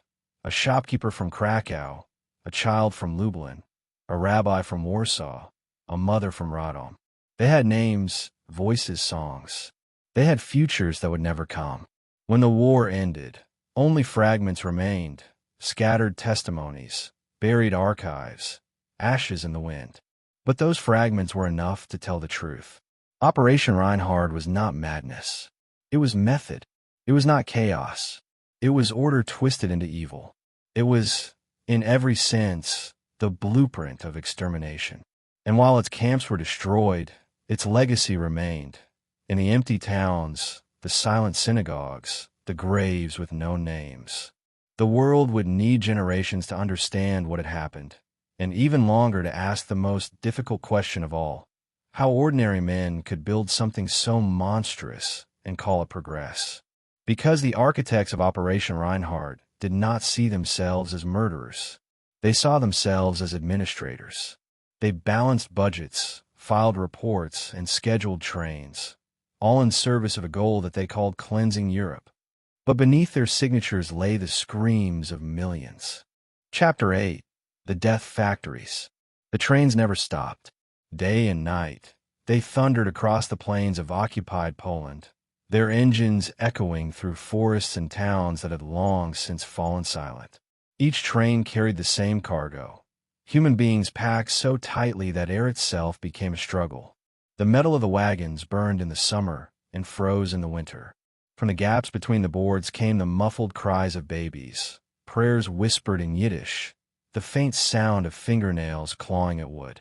The SS called them transports. They were, in truth, deliveries, shipments to the new centers of German efficiency, the death factories. By 1942, the Nazis had perfected their methods. The ghettos had done their job. They had gathered and contained the Jewish population. Now came the phase designed to erase them completely. Operation Reinhard had built the framework, but Auschwitz, Majdanek, and Chelmno refined it into an industrial system of murder unlike anything in human history. The first of these death factories, Chelmno, had begun operating quietly at the end of 1941.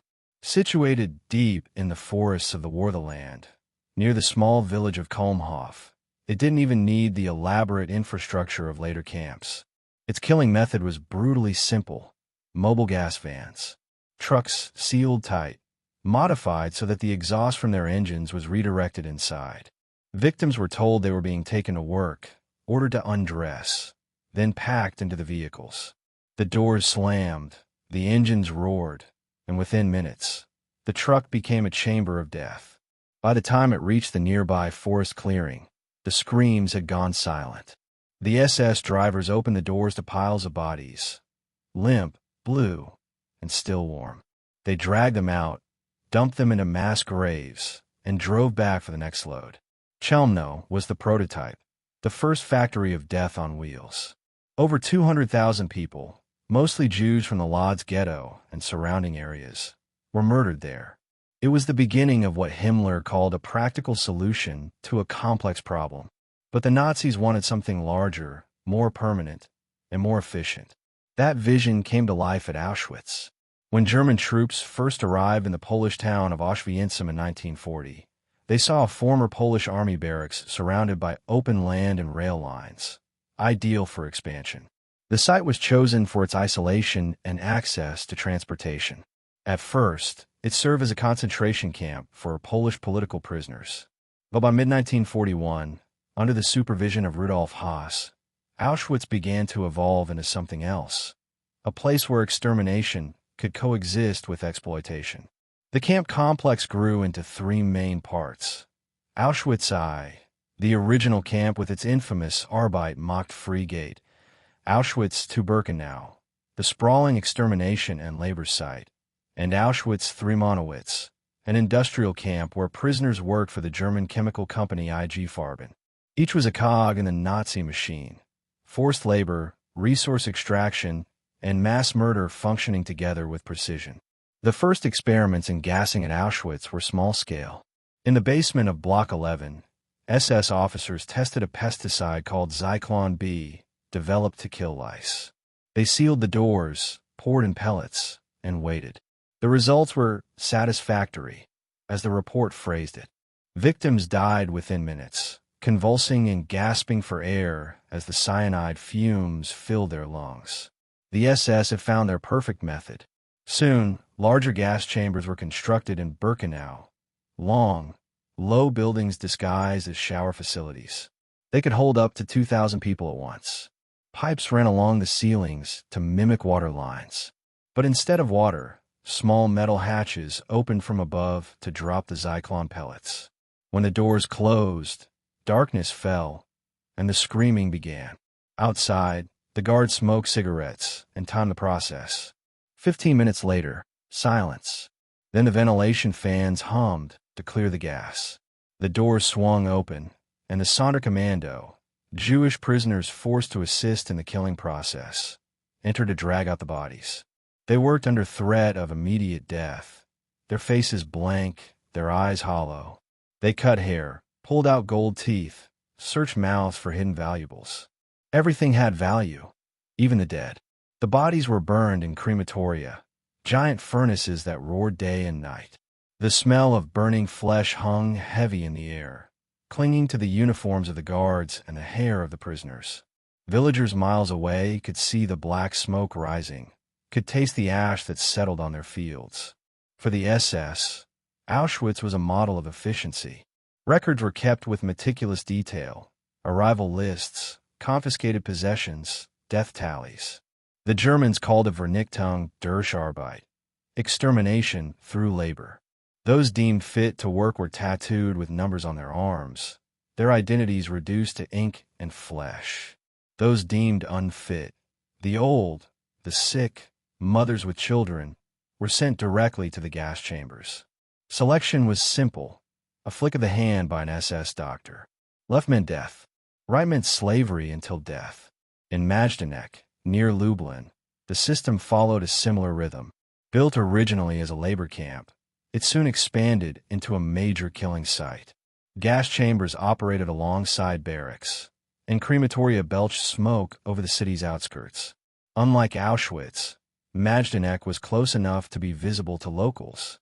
Polish civilians could see the fires, hear the gunshots, smell the burning. They whispered among themselves but dared not speak aloud.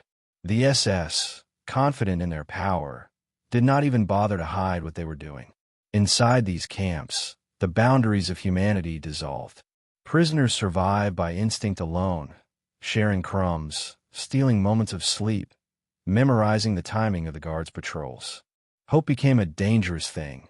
It could keep you alive, but it could also destroy you. Each morning, the roll call yard filled with thousands of skeletal figures standing for hours in snow or rain. Those who collapsed were beaten or shot where they fell. The sound of boots on gravel became a rhythm of terror. Women endured particular torment. In the women's camp at Birkenau, medical experiments were conducted by SS doctors like Karl Klauberg and Horst Schumann. They injected chemicals into wounds to test sterilization techniques. Others forced pregnancies, only to murder the infants after birth. In the freezing cold of Block 10, women's bodies became test subjects for Nazi science, a fusion of cruelty and ideology that sought not only to destroy lives, but to erase the possibility of new ones.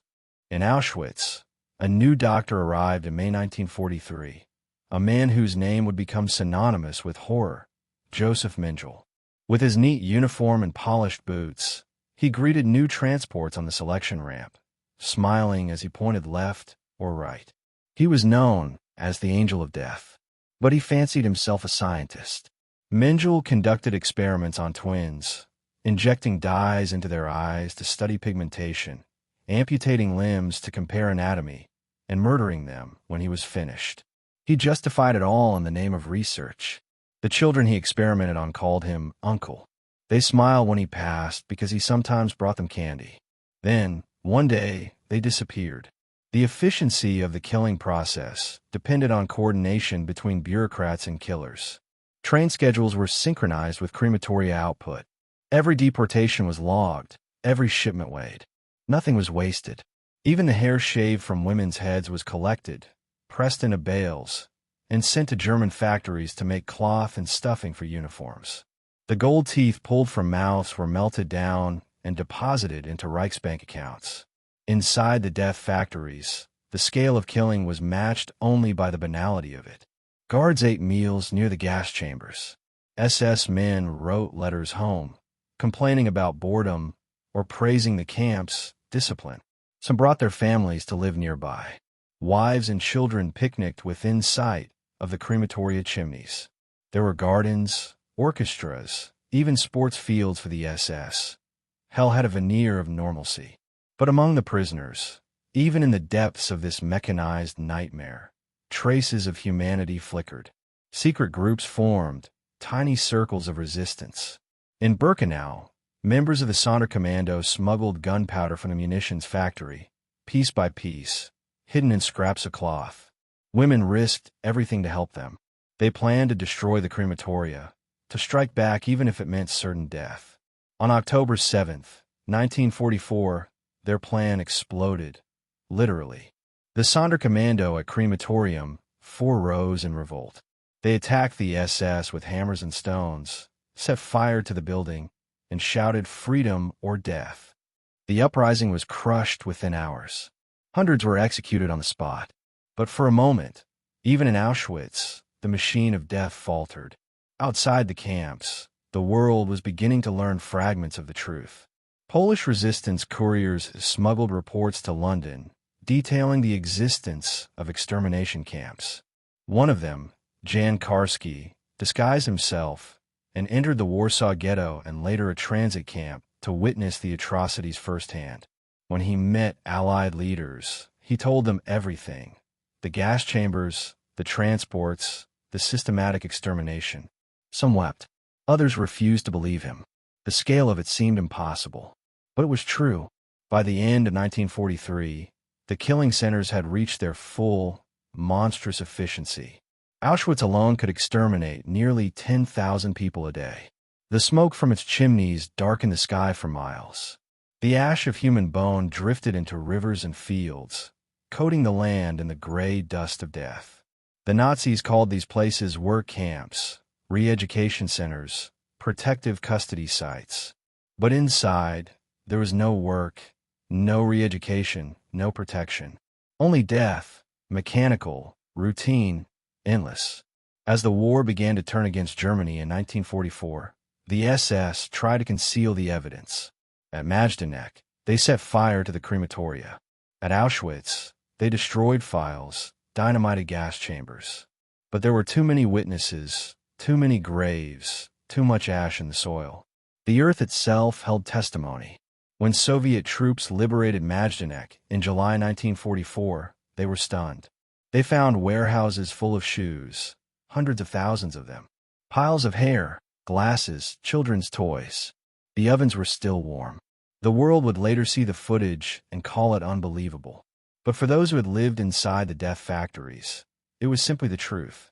At Auschwitz, the final transports arrived in the summer of 1944, Hungarian Jews, deported in one of the last great roundups. In less than 2 months, 400,000 people were murdered. The crematoria could not keep up. Bodies were burned in open pits, the flames lighting up the night sky. SS guards joked that they could smell victory. But Germany was already dying. The Red Army was closing in from the east, the Allies from the west. In January 1945, the SS began evacuating Auschwitz. Tens of thousands of prisoners were forced on death marches through the snow. Those who stumbled were shot. Those who survived dragged themselves through freezing fields, their feet bleeding, their bodies skeletal. When Soviet soldiers entered Auschwitz on January 27th, they found 7,000 prisoners still alive, barely. The gates stood open, the barracks empty except for corpses. The soldiers wept. One wrote in his diary, "Here, words fail." The Nazis had built the death factories to destroy the Jewish people. They succeeded beyond imagination.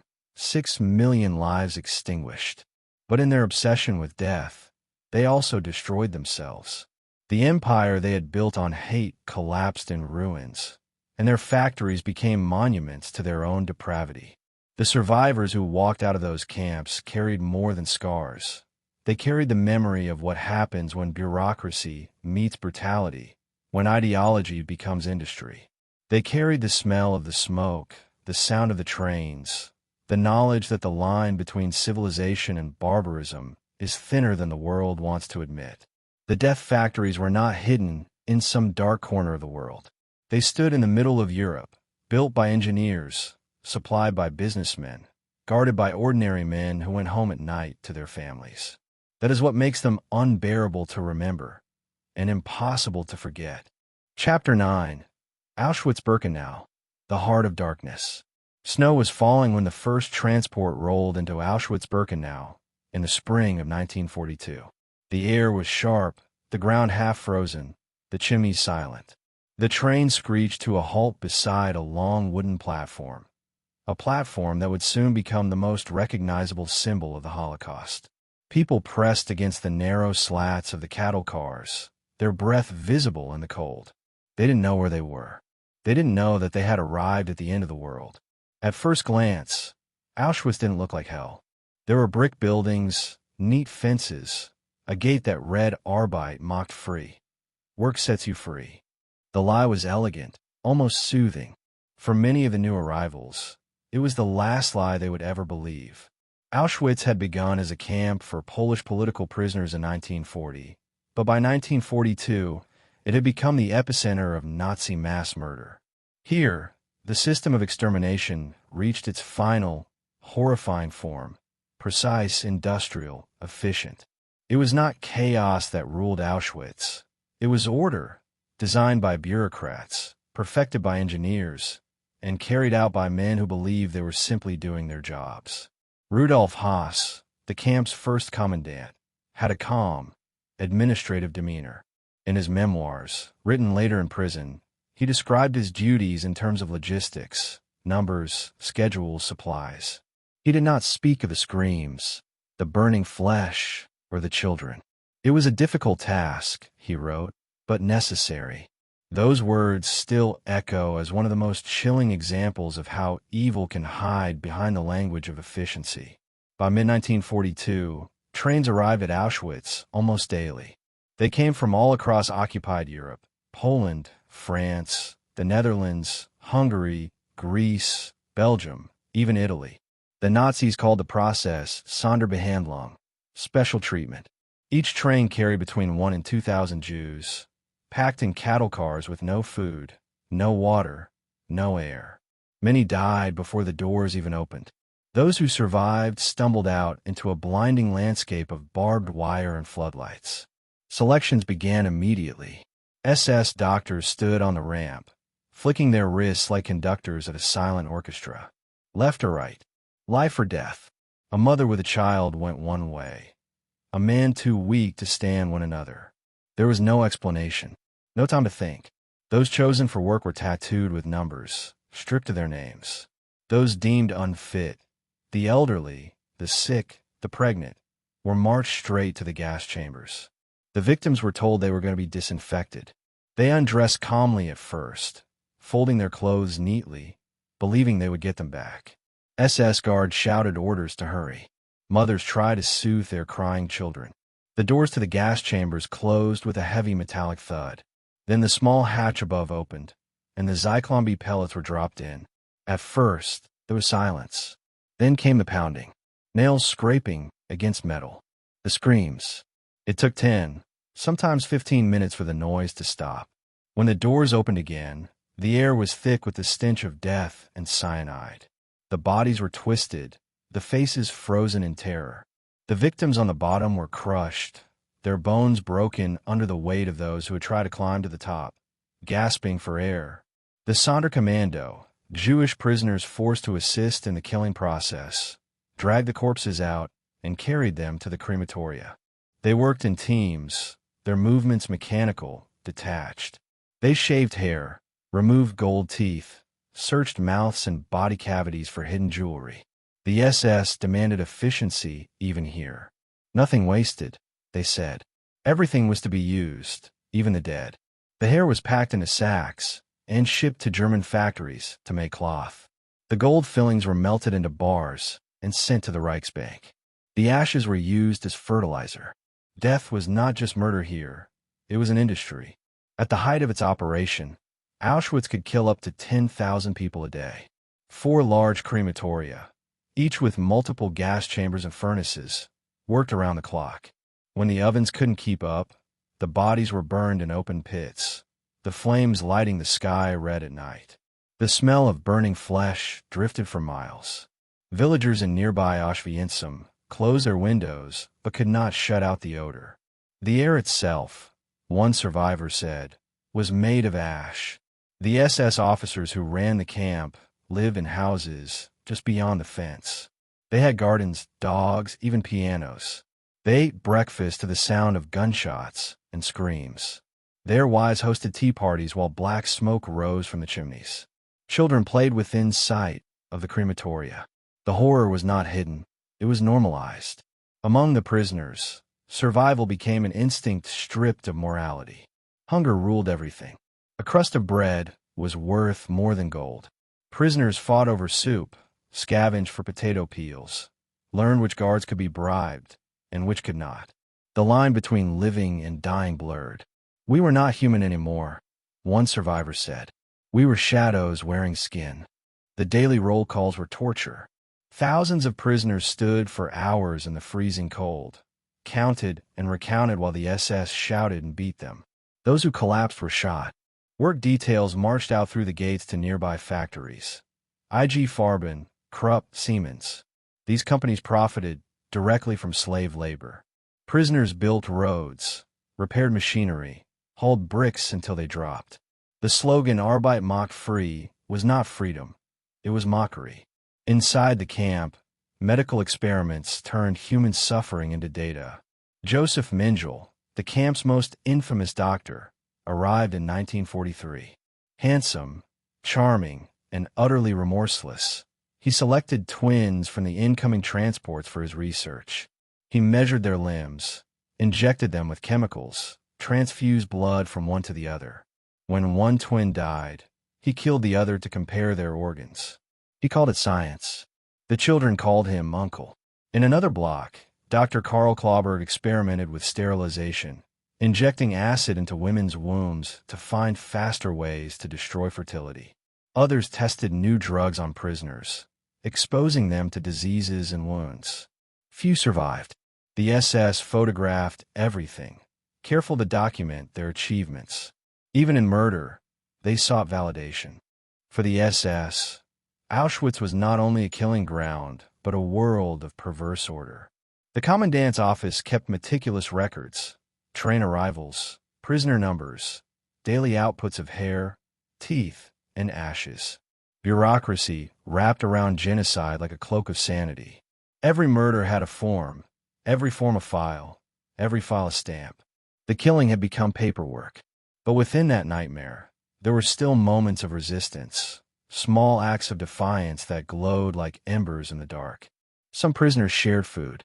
Others risked their lives to hide documents or record names of the dead.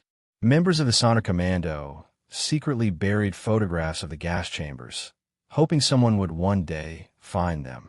In the women's camp, prisoners smuggled gunpowder from the munitions factory, passing it grain by grain in scraps of fabric. In October 1944, those grains of powder ignited a rebellion. The Sonderkommando at Crematorium 4 attacked the guards, set fire to the building, and killed several SS men. The uprising was doomed, crushed within hours, but it was a declaration to the world. Even in the heart of death, there was still the will to fight. Elsewhere, escape seemed impossible, yet a few tried. In April 1944, 2 Slovak Jews, Rudolf Verba and Alfred Wetzler, managed to flee Auschwitz. Hiding in a woodpile for days before slipping past the perimeter, they eventually reached Slovakia and compiled a detailed report of what they had seen: the gas chambers, the crematoria, the numbers. Their testimony, known as the Verba-Wetzler Report, was smuggled to the Allies. It became one of the first comprehensive accounts of the Holocaust. But even then, few believed it. The scale was too vast, too monstrous to seem real. By the summer of 1944, Auschwitz reached its blood-soaked peak. The Hungarian Jews, the last great Jewish community in Europe, were deported en masse. 400,000 people in less than 2 months. The trains arrived one after another, day and night. The crematoria could not keep up. Flames rose from the open pits, and the sky glowed red over Birkenau. The air burned. One witness remembered. The earth itself seemed to scream. The SS, overwhelmed by their own machinery, began to lose control. Guards were exhausted. Prisoners sensed the change. Rumors spread of the Red Army's advance. But for most, liberation remained a dream too dangerous to imagine. Then, suddenly, the killing stopped. In November 1944, Heinrich Himmler ordered the gas chambers dismantled and the crematoria destroyed. He hoped to erase the evidence as the war turned against Germany. The SS forced prisoners to dig up mass graves and burn the remains. They scattered the ashes in rivers and fields.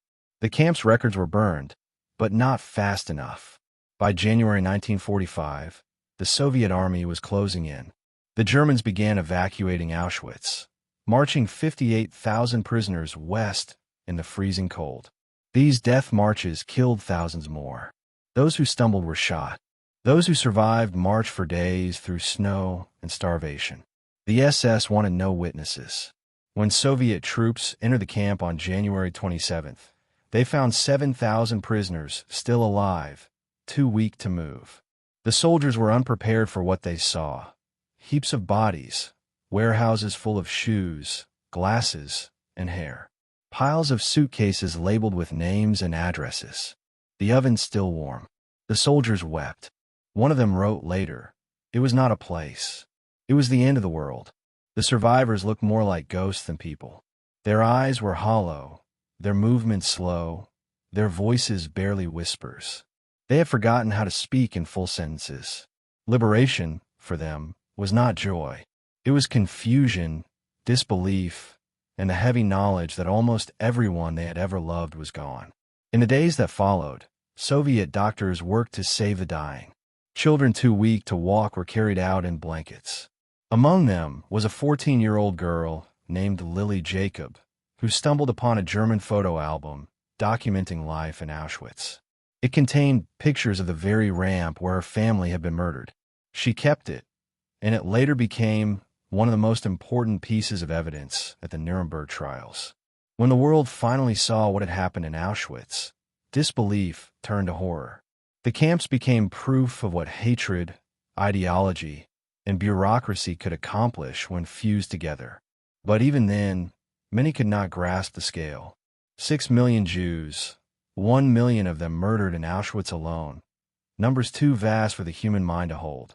The true weight of Auschwitz was not in statistics, but in silence, in the absence it left behind. Rudolf Haas, captured by Allied forces, confessed without remorse. At his trial in 1947, he spoke of logistics, of train schedules, of technical improvements. When asked if he felt guilt, he replied, "I was obeying orders." He was hanged at Auschwitz, his body buried near the crematorium he had built. Joseph Mengele escaped. He fled to South America, living for decades under false names, never tried, never punished. When he died in 1979, it was not at the gallows but in the sea, drowning after a stroke. Justice, for many, never came. Today, Auschwitz still stands, the barbed wire rusted, the barracks empty, the silence deafening. The gate still bears its infamous slogan, but now it is a monument to the dead. Visitors walk through the ruins of the crematoria, see the piles of shoes, the hair, the suitcases, and they whisper the same question. How? How could human beings build this? How could they live beside it and sleep at night? There is no single answer. Auschwitz was not madness. It was obedience. It was the culmination of 1,000 small decisions made by ordinary men and women who chose comfort over conscience, silence over defiance. It was a mirror held up to civilization, and what stared back was something monstrous, The ashes of Birkenau have long since settled into the soil, but the earth still breathes memory.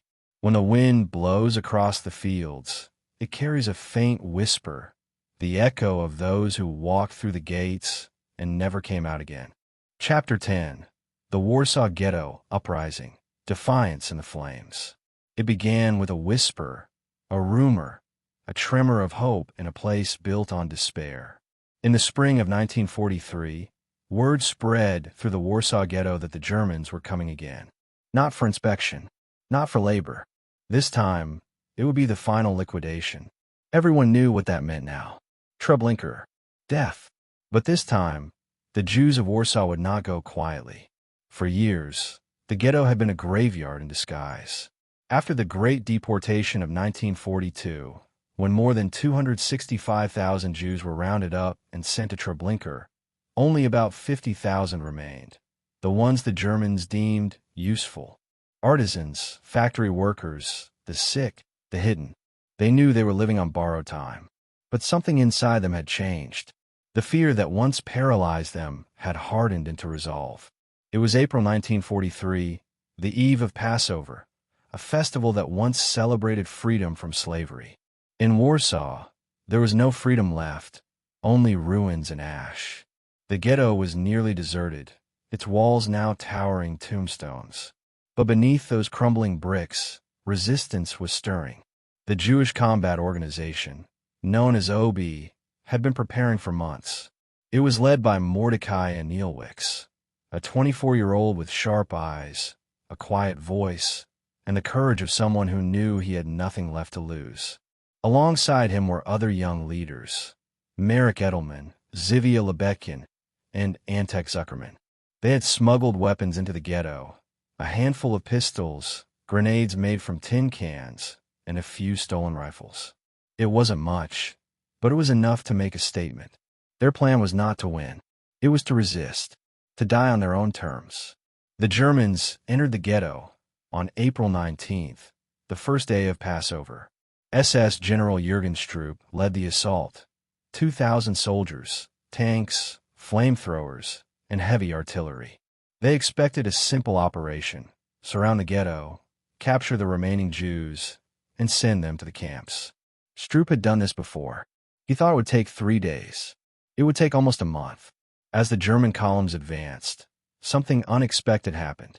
Gunfire, explosions, resistance. Bullets rained from windows and rooftops. Grenades hurled from attics exploded among the soldiers. A German tank caught fire. Another unit was ambushed from a sewer exit. The SS retreated in confusion. The Jews had turned the ghetto into a fortress. The fighters of OB knew every street, every tunnel, every abandoned cellar. They moved like shadows through the ruins. The Germans had firepower, but the Jews had the terrain and desperation. In the first days of battle, the resistance dealt the invaders heavy losses. The German dead lay in the streets where the Jews had once starved. For the first time, the victims had become the hunters, if only for a moment. Anielewicz wrote in his last letter, "What has happened exceeds our boldest dreams." The Germans fled the ghetto twice. The first time in our history, we forced them to retreat. The dream of my life has come true. Jewish self-defense in the Warsaw Ghetto has become a reality. But the victory could not last. Stroop regrouped. He brought in reinforcements, artillery, and flamethrowers. If the Jews would not come out, he would burn them out. Systematically, block by block, the SS began to set the ghetto on fire. The flames consumed everything: the wooden houses, the synagogues, the shops, the schools. The streets turned into rivers of smoke. The heat was unbearable. Fire roared through the narrow alleys, sucking the air from the lungs of those who hid below. Families trapped in cellars screamed as the ceilings collapsed. The sound of gunfire mixed with the crackling of fire, the soundtrack of annihilation. But still, the fighters held on. In the sewers, they built command centers and hiding places. Messages were carried through tunnels. Ammunition was passed hand to hand. The smell of smoke and death followed them, even underground. One fighter later said, "We were like ghosts moving through the veins of a dying city." The Germans called it cleaning operations. Each building was searched, burned, and destroyed. Anyone found alive was shot on sight. Yet, every corner turned into a battlefield. Snipers fired from rooftops until the heat forced them down. Women carried Molotov cocktails and pails of water, pretending to be civilians. Children delivered messages through the ruins, dodging bullets as if playing a deadly game of tag. In one part of the ghetto, fighters waved a blue and white Jewish flag beside a red banner of the Polish resistance. It was a symbol, a small one, but it burned in the air like defiance itself. The Germans saw it as mockery. Stroop ordered the flags torn down immediately, but for 2 days they fluttered above the flames, visible even beyond the ghetto walls. Each passing day became more desperate. The SS filled the sewers with smoke bombs. Tanks crushed barricades made of rubble and corpses. Hundreds of fighters were captured and executed in the streets. Yet, in every corner, new groups emerged, striking, retreating, striking again. Stroop reported back to Himmler. The Jewish resistance has been crushed. He was lying. It was only beginning. Deep beneath WW18, the bunker that served as the OB headquarters, Anilwix and his comrades held their final stand. They had no illusions. Supplies were gone, ammunition nearly spent, food long since exhausted. They could hear the explosions above, the muffled screams, the roar of the fires. The bunker was packed with over 100 men and women, their faces blackened with soot, their lungs burning. Anilwix sat at a wooden table, writing his final letter. "The dream of my life has become reality," he wrote. "I have been a witness to the Jewish defense in the face of destruction. We knew that the end would come soon. The main thing is that we did not allow ourselves to be taken alive. When the Germans found Mila 18, they threw grenades into the entrance. The explosion shook the ground. Smoke filled the tunnel. Inside, Anilwix and his fighters chose their own deaths, swallowing cyanide capsules rather than be captured. Their bodies were never recovered. The uprising continued even after their deaths. Small groups fought for weeks, refusing to surrender. Some escaped through the sewers and joined Polish partisans in the forests. Others burned with the ghetto. The Germans destroyed everything. When it was finally over, on May 16, 1943, Stroop stood before the smoldering ruins of the Great Synagogue of Warsaw. He ordered it blown up as a final act of triumph. As the walls collapsed, he said, "The Jewish quarter of Warsaw is no more." He was wrong. The ghetto was gone, yes, leveled to dust. But the spirit of resistance that rose from its ashes would echo far beyond Warsaw. The uprising became a symbol, not of defeat, but of defiance. It was proof that even in the face of certain death, human beings could still choose dignity over submission. The aftermath was unbearable. The fires burned for weeks, the smell lingering across the city. The rubble still smoldered, burying tens of thousands of bodies beneath it. Survivors who returned later said the streets were covered in gray dust. Not earth, but ash from the burned dead. Stroop compiled a report for his superiors, a thick album filled with photographs of the destruction. He titled it, "The Jewish Quarter of Warsaw No Longer Exists." The images showed soldiers posing beside burning buildings, SS officers smiling amid ruins. To them, it was a victory. To history, it became evidence, one of the most damning records of Nazi crimes. For those who fought and died in the uprising, there were no medals, no parades, no witnesses to their final moments. Most were forgotten, their names lost in the smoke. Yet their defiance lit a spark that would spread to other ghettos, Białystok, Vilna, Częstochowa, each rising in its own doomed rebellion. The world might not have noticed at the time, but their courage would become legend.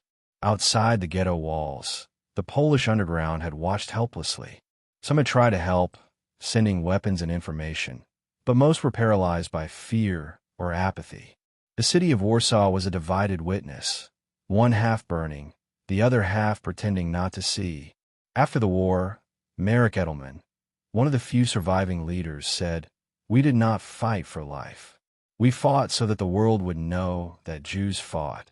His words carried the weight of every man, woman, and child who had stood against the impossible. The ruins of the ghetto became a graveyard. No stones, no markers, no names, only rubble and silence. When the Soviets liberated Warsaw in 1945, the area was a wasteland, the ground layered with ash and bone. Yet in that desolation, the story of the uprising lived on. The courage of the fighters became a beacon for future generations, a reminder that resistance is not always measured in victory, but in the refusal to yield. For the Germans, the ghetto's destruction was a tactical success. For history, it was a moral failure so vast it could never be erased. Jürgen Stroop was captured after the war, tried in Poland, and hanged. His final words were unrepentant. But his report, his own meticulous account, became one of the most powerful indictments of Nazi evil. As the ashes of the ghetto settled, the surviving Jews of Warsaw emerged from the sewers, ragged, starving, and blinking into daylight. They found their city gone, their families vanished, their community erased. Yet somehow, among the ruins, they began to rebuild. They gathered at Mile 18, the site of the final bunker, and placed a plaque on the ground. It bore only one line. Here they fought and fell. The Jewish fighters of the Warsaw Ghetto, April, May 1943. Years later, when visitors stand before that mound of earth, they often expect a monument of grandeur. But there is only silence, only the faint rustle of the wind through the trees. That silence is sacred, because it holds the voices of those who refuse to be erased. The Warsaw Ghetto Uprising did not stop the Holocaust. It did not save the Jews of Poland, but it shattered the myth that the victims went passively to their deaths. It showed the world that even in a place built for despair, the human spirit could still rise in rebellion. In the end, the uprising was not just a military act. It was a statement of existence, a cry that said, "We are here. We will not vanish quietly." And though the flames consumed the ghetto, they could not consume that truth. The Jews of Warsaw had fought for freedom once before, thousands of years earlier, in the story of Exodus. Now, in 1943, they fought again in the streets of their own destruction. History came full circle, written not in ink or stone, but in blood and fire. The ghetto burned. The people died, but their defiance lived. Chapter 11. Liquidation and Resistance. The Last Ghetto's Fall. By the summer of 1943, the map of Jewish life in Poland was almost blank. The ghettos, once teeming with laughter, markets, songs, and the hum of daily life, were now silent wastelands. Where there had been streets, there were ashes. Where there had been children, there were numbers in ledgers and piles of shoes. Yet, scattered across what was left of occupied Poland, a few ghettos still stood. Lublin, Białystok, Częstochowa, Kraków. Each one was a flickering candle, its light trembling in the wind of destruction. The Germans called their campaign liquidation. To them, it was a logistical operation, a final sweep to erase the last remnants of Jewish existence. To the people inside the ghettos, it was something far more terrible, the end of the world they had known. But even as the noose tightened, something extraordinary happened. The very act of dying became a choice, to die hiding, to die fighting, to die with dignity. In the months following the Warsaw Ghetto Uprising, the Germans moved methodically from one city to the next. The pattern was always the same. First, the announcement, relocation for labor. Then, the roundup. Armed units of SS soldiers surrounded the ghettos at dawn, sealing off every exit. Loudspeakers blared orders. Panic spread like fire. Families clutched their children, running from house to house, searching for a place to hide. In Kraków, the Jews had been confined to a small district along the Vistula River. The ghetto had once been bustling, home to artists, scholars, traders, and children who still dared to play in the courtyards. But by 1943, it was a shadow of its former self. Most of its residents had already been sent to Belzec or Auschwitz. Those who remained knew what was coming. The liquidation began in March. Trucks rolled in before sunrise. German officers shouted commands in clipped tones, the kind that made even silence feel loud. The crack of gunfire echoed between the stone buildings. The SS and local police dragged people from their apartments. Those who resisted were shot on the spot. The streets ran red. Amid the chaos, a few refused to go quietly. Members of the Jewish Fighting Organization, led by Aaron Lee Beskind, took up arms. They had only a handful of pistols and homemade bombs, but they fought anyway. From windows and rooftops, they fired at the German troops, buying precious minutes for others to flee. For every German killed, 10 Jews were executed in retaliation. Still, they fought. One survivor later said, "We knew we could not win. We only wanted to die standing." As the smoke cleared, Krakow's ghetto ceased to exist. The survivors were divided. The strong sent to Plazo labor camp, the rest to Auschwitz. The old men, the sick, and the children were left in the streets. SS officer Amon Goth, the commandant of Plazo, ordered them shot where they stood. His men carried out the killings with clinical precision. Goth watched from his balcony, rifle in hand, smiling as he took aim at random figures below. He was a man who had turned murder into recreation. To the east, in Lublin, a similar nightmare unfolded. The ghetto there had once been one of the largest in Poland, but by 1942, it had already been gutted by deportations to Belzec. The few thousand who remained clung to hope that their labor made them useful. But usefulness was a lie the Nazis used to keep order before extermination. In April 1943, the SS began the final liquidation. The operation was called Ernefest, Harvest Festival. The name alone was a grotesque parody of life. Over the course of just 2 days, in fields near Majdanek, Troniki, and Poniatowa, more than 40,000 Jews were murdered, shot in long trenches dug by the prisoners themselves. Loudspeakers played music to drown out the gunfire. The rhythm of death matched the rhythm of the songs. It was, in sheer numbers, the largest single massacre of Jews in the entire war, carried out by bullets alone. The Germans were proud of the efficiency. They called it the final harvest. Farther north, in Białystok, the story unfolded differently. The ghetto there had become a center of underground resistance.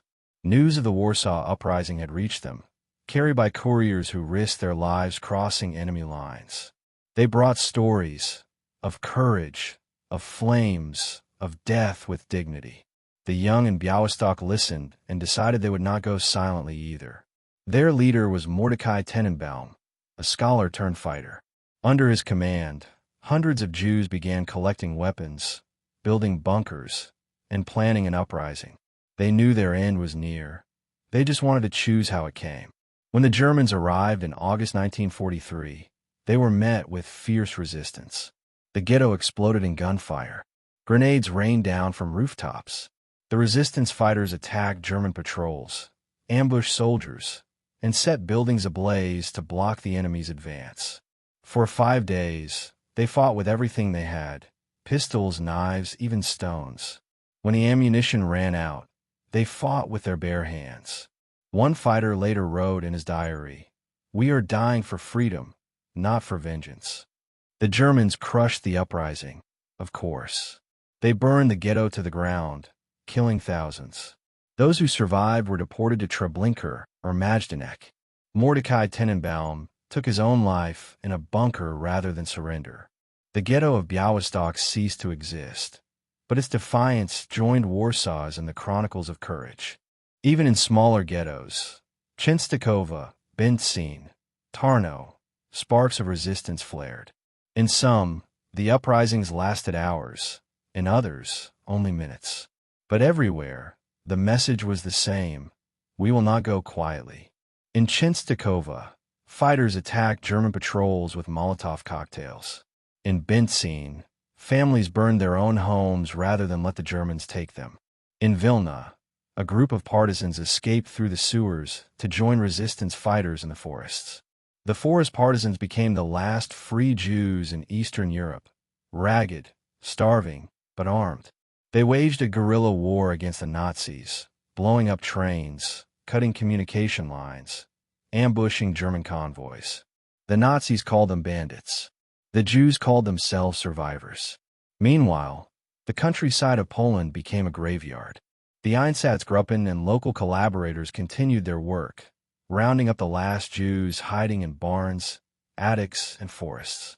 The Germans offered rewards for informants: sugar, vodka, money. And for some, that was enough to betray a neighbor. But not everyone complied. In villages across Poland, brave men and women hid Jews despite the death penalty. Some dug bunkers beneath their floors, others built false walls. Some even pretended to take in hired workers while secretly feeding those in hiding. One of the most famous examples was the Ulma family from the village of Markowa. Josef and Victoria Ulma hid 8 Jews in their home.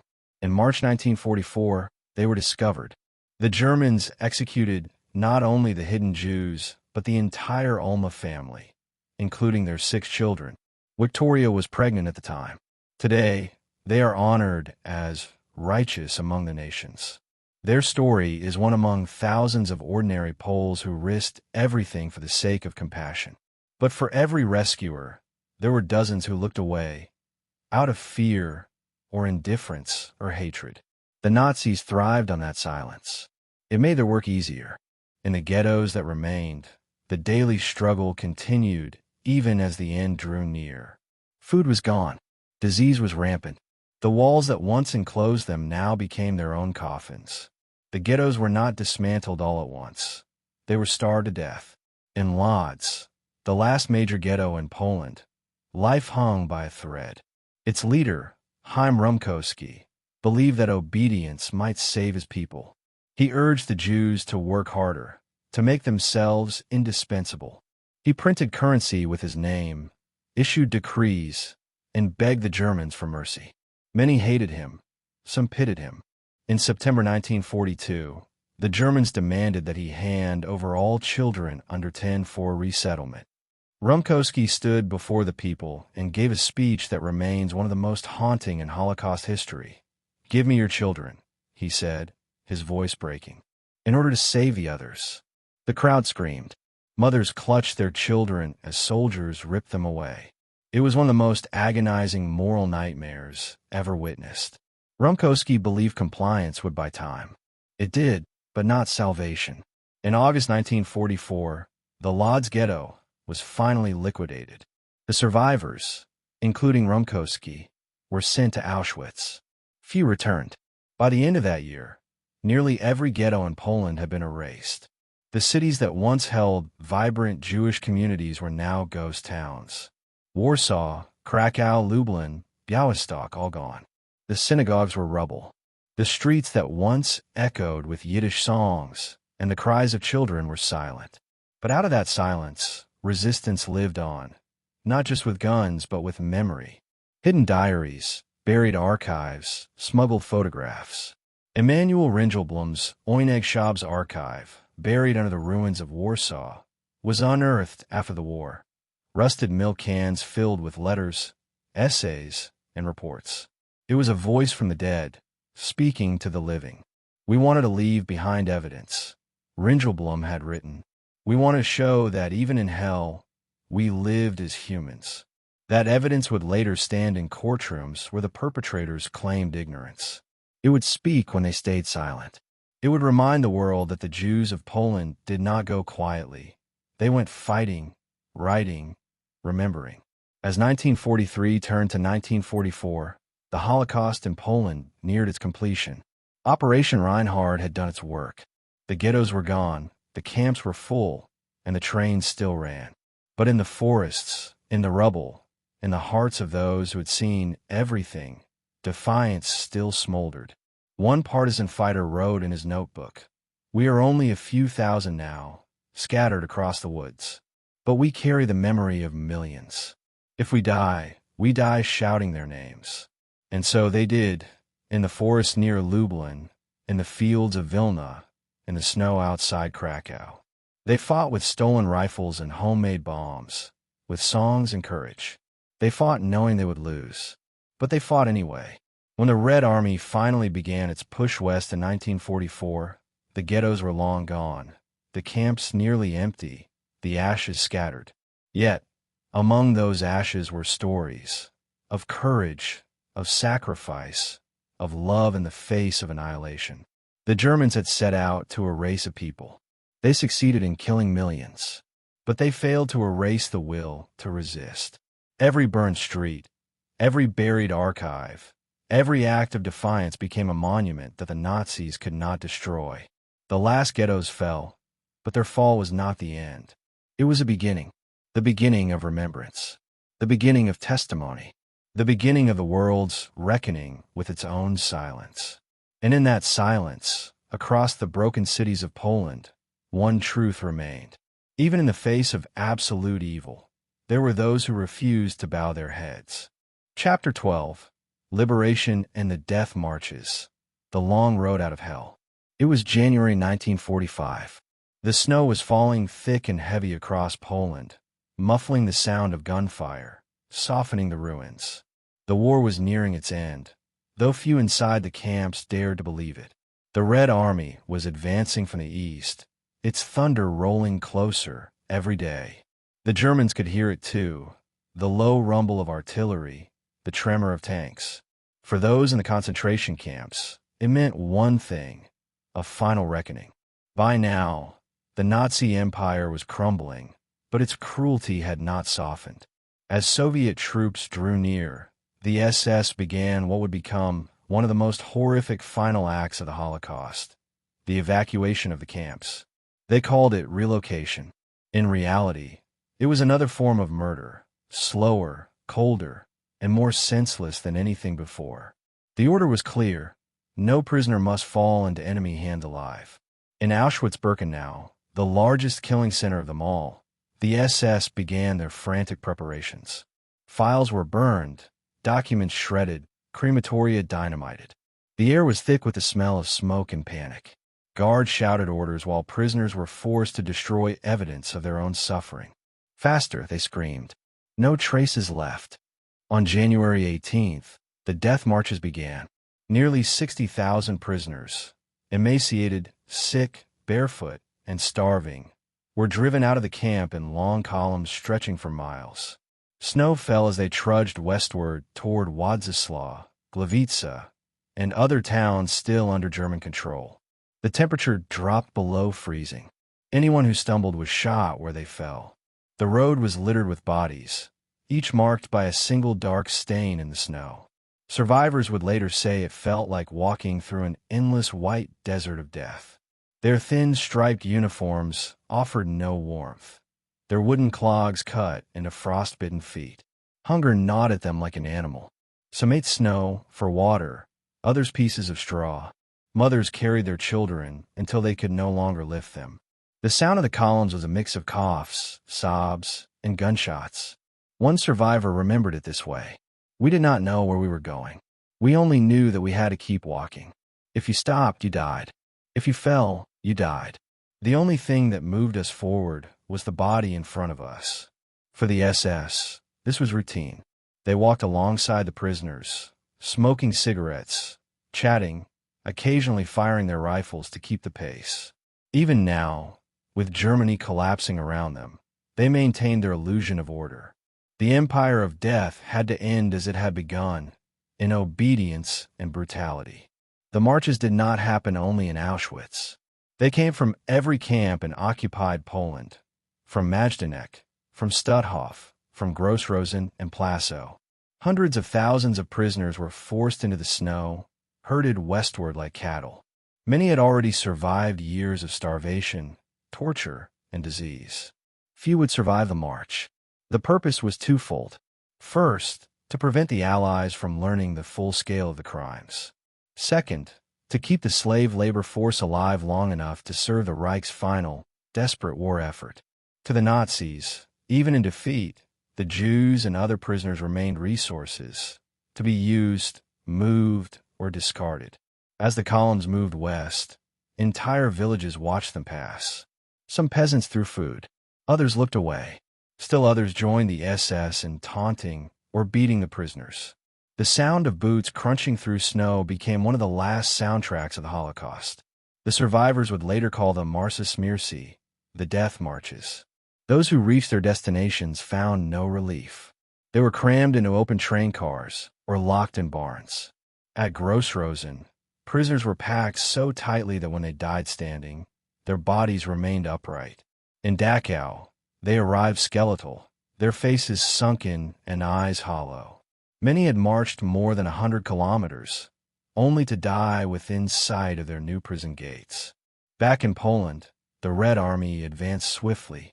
On January 27, 1945, Soviet troops entered Auschwitz. What they found defied imagination. The gates stood open, the watchtowers empty, the air still thick with the smell of burnt flesh. Inside were 7,000 prisoners left behind, too sick or weak to move. They were skeletal, wrapped in rags, many unable to speak. Some crawled to the soldiers, kissing their boots, whispering freedom in broken voices. Others stared blankly, unable to comprehend that it was over. One Soviet officer wrote in his diary, "They were not living, not yet dead, beings who had forgotten what it meant to be human." The soldiers who liberated Auschwitz were hardened men, veterans of Stalingrad and Kursk. But nothing had prepared them for what they saw here. They walked through rows of barracks filled with corpses frozen in the positions of death. They opened warehouses stacked floor to ceiling with shoes, glasses, human hair. They found 7 tons of it, hair cut from the heads of murdered women. There were mountains of children's clothes, piles of suitcases labeled with names: Levi, Goldstein, Rosen, names that no longer had owners. When the Red Army's photographers captured the scenes on film, they did so in silence. The images would later shock the world, but at that moment, even the liberators were numb. Across Poland, liberation revealed not triumph, but devastation. Majdanek, liberated months earlier, still held the remains of its crematoria. In its ashes lay the bones of tens of thousands. The Germans had tried to destroy the evidence, but the ovens still stood. At Treblinka, nothing remained but earth that oozed human fat when it rained. The Germans had plowed the ground and built a fake farm on top of it. The soil itself was their only witness. When Soviet journalists entered Lublin, they interviewed survivors who spoke of gas chambers, shootings, and torture. Many refused to believe them. The horror was too vast. Surely, one correspondent wrote, this must be an exaggeration. But it was not. If anything, the reality was worse than any description. The liberation of Poland revealed a country scarred beyond recognition. Cities like Warsaw were heaps of rubble. Out of its pre-war Jewish population of more than 3 million, fewer than 50,000 were still alive. Entire families, entire lineages, entire neighborhoods had been erased. The Jews who emerged from the camps were strangers in their own land. In towns like Kielce and Radom, returning survivors searched for homes, for neighbors, for any sign of their old lives. They found strangers living in their houses, wearing their clothes, cooking in their kitchens. Some were met with hostility. In a few places, anti-Jewish violence erupted even after the war's end. Liberation had come, but peace had not. For many survivors, freedom felt hollow. They were haunted by guilt for surviving when so many others had not. They dreamed of the faces of their children, their parents, their friends, calling to them in the night. They had been freed from the camps, but not from memory. In those early months, aid groups and Soviet medical teams flooded the liberated zones. They set up hospitals, distributed food, and tried to reunite families. But how do you reunite what no longer exists? In one camp, a Red Cross nurse asked a survivor if she had anyone left. The woman looked at her for a long moment before answering, "I am the only one." The process of healing, if it can even be called that, began slowly. Survivors gathered in displaced persons camps, waiting for news, waiting for a new home. Many no longer trusted nations or governments. They spoke of going to Palestine, to America, anywhere that wasn't Europe. But before they could leave, they had to confront what they had lived through. The liberators themselves struggled too. Soviet soldiers, hardened by years of war, wept openly. American and British troops who liberated camps in Germany later described the same sense of disbelief. "We thought we knew what the Nazis were," one soldier said. "We didn't. Not until we saw this." For the Germans, the collapse of the Reich meant reckoning. Some SS men fled west, hoping to surrender to the Americans rather than face Soviet justice. Others disguised themselves as civilians. A few stayed behind, hiding in the ruins. Many would never face trial. But the survivors remembered. They wrote diaries, gave testimonies, whispered names into the void. In the ruins of Warsaw, Emanuel Ringelblum's buried archives were discovered. Rusted milk cans filled with papers. Inside were eyewitness accounts, lists of the dead, notes written in trembling hands. "We will be the voice of those who cannot speak," one page read. And so they were. The liberation of the camps also exposed the world's moral failure. For years, reports of mass killings had reached Allied governments, but few had believed them, fewer still had acted. Now, confronted with the evidence, the question hung in the air: how could this have happened? In the weeks following Auschwitz's liberation, journalists from around the world arrived. They wrote stories, took photographs, filmed the survivors. But even then, the images seemed unreal. A reporter for the New York Times wrote, "It is not the dead who haunt this place, but the living, because they're the evidence that humanity itself has been wounded." The survivors, weak but determined, began to organize. In camps like Bergen-Belsen and their Scienstadt, they formed committees to search for family members, to record testimonies, to demand justice. They held memorial services for those who had no graves. They sang the songs they remembered from before the war, songs of faith, of home, of defiance. Their voices trembled, but they sang anyway. For the Jews of Poland, liberation was both an ending and a beginning. They emerged from darkness into a world that did not yet understand what they had endured. Many were greeted not with compassion, but suspicion. Some tried to return to their towns and were told to leave. Their homes were gone, their synagogues burned, their cemeteries desecrated. And yet, even then, they chose life.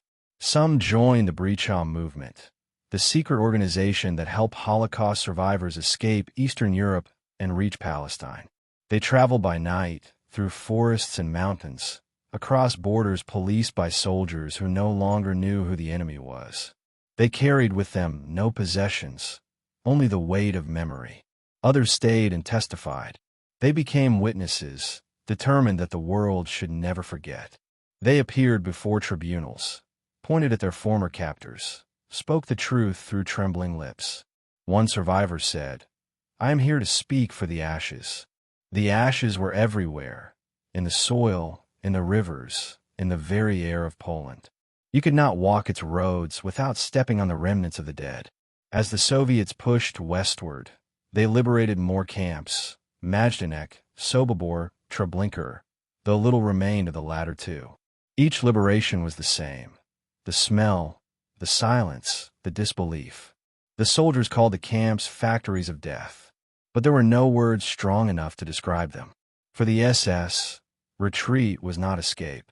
Many were captured, interrogated, executed. Others vanished, their names swallowed by history. But their crimes could not vanish. They lingered in every photograph, every testimony, every scar. When the war finally ended in May 1945, Europe was a continent of ghosts. The cities could be rebuilt, the borders redrawn, but the void left by 6 million murdered Jews could never be filled. And yet, amid the ruins, life began again. In the DP camps, weddings were held. Children were born. Survivors planted gardens, taught classes, wrote poems. They had lived through hell, and somehow, against all odds, they were still here. In one of those camps, a rabbi held a service for the dead. He looked at the faces of the survivors and said softly, "We are the proof that the Nazis failed." For those who had walked the death marches, who had crawled out of the ashes of Auschwitz, that proof was everything. Their survival was a rebellion against extinction. The liberation of Poland did not end the suffering, but it ended the machinery of death. The camps were silent now, their gates standing open like wounds. The snow fell again, covering the ashes, but not erasing them, because some scars are not meant to fade. And so, as the world tried to move on, the survivors carried the memory forward, a memory written in numbers on their arms, in the hollow of their eyes, in the trembling of their voices. They were free, but freedom had come too late for the millions who never saw it. The marches ended. The guns fell silent. The gates stood open. But the echo of what happened in Poland, the land of ghettos and gas chambers, of courage and despair, would never fade. It would live on in every story, every photograph, every whisper carried by the wind over the ruins. Because liberation, for those who lived it, was not an ending. It was the beginning of remembrance. Chapter 13. The Trials of Justice, Reckoning with the Holocaust. The war was over. The guns had fallen silent. The flags of victory fluttered over a broken Europe, and the world tried to exhale for the first time in 6 long years. But the silence that followed was not peace. It was haunted by the ashes, the smoke, the unmarked graves, haunted by the names no one would ever speak again. In the ruins of Warsaw, in the frozen fields of Auschwitz, in the forest that had swallowed a generation, the question began to rise from the dead themselves. Who will answer for this? Germany was in ruins, bombed cities, starved civilians, shattered ideals. But behind the rubble lay a deeper destruction, moral collapse. The Reich, which had once boasted of law and order, had turned those very words into instruments of genocide. The world had seen the photographs now. Skeletal bodies stacked like logs, pits filled with corpses, chimneys that had breathed the smoke of millions. For humanity to move forward, there had to be accountability. There had to be justice. But what was justice after Auschwitz? How do you judge the architects of hell? The question landed squarely on the desks of the Allied powers. Britain, the United States, the Soviet Union, and France, the victors who had divided Germany among themselves, faced a decision the world had never confronted before: how to put an entire government, an entire ideology, on trial. The city chosen was Nuremberg, the symbolic heart of the Nazi movement, where once the grand rallies of the Third Reich had filled the air with chants of Sieg Heil. Now, the same city would host the world's first international war crimes tribunal. The irony was deliberate. The hall that once echoed with Hitler's voice would now hear the verdict of history. In November 1945, the trials began. 22 of the Reich's top surviving leaders sat in the dock. Göring, the flamboyant head of the Luftwaffe; Ribbentrop, Hitler's foreign minister; Kaltenbrunner, chief of the Reich Security Main Office; Keitel and Jodl, the generals who had signed the orders that unleashed destruction across Europe. And among them, bureaucrats, the faceless men whose pens had sent millions to their deaths. Absent, of course, were the 2 men most responsible. Hitler and Goebbels had killed themselves in Berlin. Heinrich Himmler, architect of the SS and the final solution, had swallowed a cyanide capsule after capture. Reinhard Heydrich, the cold-blooded planner of genocide, had been assassinated years earlier by Czech partisans. But the system they built was present in every document, every photograph, every trembling witness. The courtroom itself was austere: gray walls, heavy drapes, a wooden dock.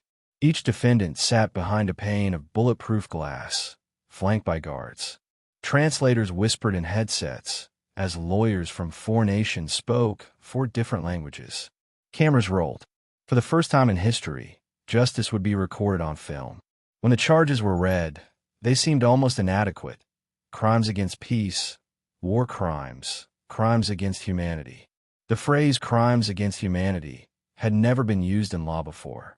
It had been invented for this moment, to describe atrocities so vast they had no legal precedent. The prosecutors presented their evidence: film reels from the liberation of the camps, testimonies from survivors who had seen the gas chambers, the executions, the experiments, photographs of children's shoes, piles of hair, human ashes. Each image, each word, stripped away the lies of the defendants. Göring sat smugly, defiant, mocking the court. He argued that he was a soldier following orders. Others said they hadn't known, hadn't seen, hadn't understood. They spoke of duty, of patriotism, of necessity. One after another, they passed responsibility up the chain, until the only name left to blame was Hitler, conveniently dead. But the evidence was relentless. The documents told their own story. Orders signed in ink, train schedules marked with numbers, letters from Himmler to the camp commandants. The bureaucracy of death was exposed in meticulous detail. Every murder had a signature, every atrocity a memo. Witnesses took the stand. Men and women who had walked out of hell to tell the world what it looked like. A survivor from Auschwitz described the smoke rising from the chimneys day and night. A woman from Lublin told of her children taken from her arms at the gates of Majdanek. A Polish priest testified about the mass graves he had seen outside Treblinka. Their voices trembled, but they did not break. One witness, a man named Samuel Rajman, had survived Treblinka. When asked to describe what he had seen, he said simply, "There was no life there, only death." The courtroom fell silent. Even the prosecutors struggled to find words. The sheer magnitude of the crime defied language. The Soviet representative, Roman Rudenko, spoke of the extermination of entire peoples. The American, Robert Jackson, declared, "The wrongs we seek to condemn and punish have been so calculated, so malignant, and so devastating, that civilization cannot tolerate their being ignored." But amid the moral clarity, there was unease. Some critics call the trials victor's justice. They asked, by what right do nations judge others for crimes they themselves had committed? Well, the Allied bombings of German cities, the Soviet purges, the atomic bomb. The prosecutors answered that this was not about revenge. It was about establishing a principle that no government, no matter how powerful, could wage war against humanity itself and claim legality. And so, over 10 long months, the world listened. The defense pleaded obedience. The prosecution pleaded humanity. The evidence spoke louder than both. When the verdicts came, they echoed across the shattered world. 12 men were sentenced to death, 3 to life imprisonment, 4 to long prison terms. 3 were acquitted. Hermann Göring, arrogant to the end, mocked the sentence. The night before his hanging, he swallowed a smuggled cyanide capsule. Even in death, he denied justice its moment. Others went to the gallows silently. Their bodies were cremated, their ashes scattered in a river. No graves, no memorials. But the trials did not end with Nuremberg. Across Europe, hundreds of smaller tribunals began. In Poland, in Czechoslovakia, in France. Camp commandants, doctors, guards, all were hunted. At Auschwitz, Rudolf Haas, the man who had overseen the deaths of over 1 million people, was captured and brought back to the scene of his crimes. He stood before Polish judges and admitted everything. "We were told it was necessary," he said, his voice flat. "I had no choice." His testimony was both confession and indictment. On April 16, 1947, he was hanged beside the crematorium at Auschwitz, the very place where he had sent so many to die. But for every perpetrator brought to justice, many escaped. Thousands of SS officers vanished into the chaos of post-war Europe. Some fled under false names, aided by sympathetic clergy and forged papers. They called it the Ratlin, a secret network that led from Germany through Italy and Spain to South America. Among those who escaped was Joseph Mengele, the Angel of Death. He fled first to Austria, then Italy, and finally to Argentina. There, he lived under aliases for decades, practicing medicine, attending dinner parties, reading the newspapers that occasionally mentioned his name. Survivors searched for him, investigators chased him, but he remained a ghost. He died in 1979, drowned after suffering a stroke while swimming. When his body was discovered years later, it was already too late for justice. Others faced trial much later. Adolf Eichmann, the logistical mastermind of the Holocaust, the man who organized the trains to the camps, disappeared after the war.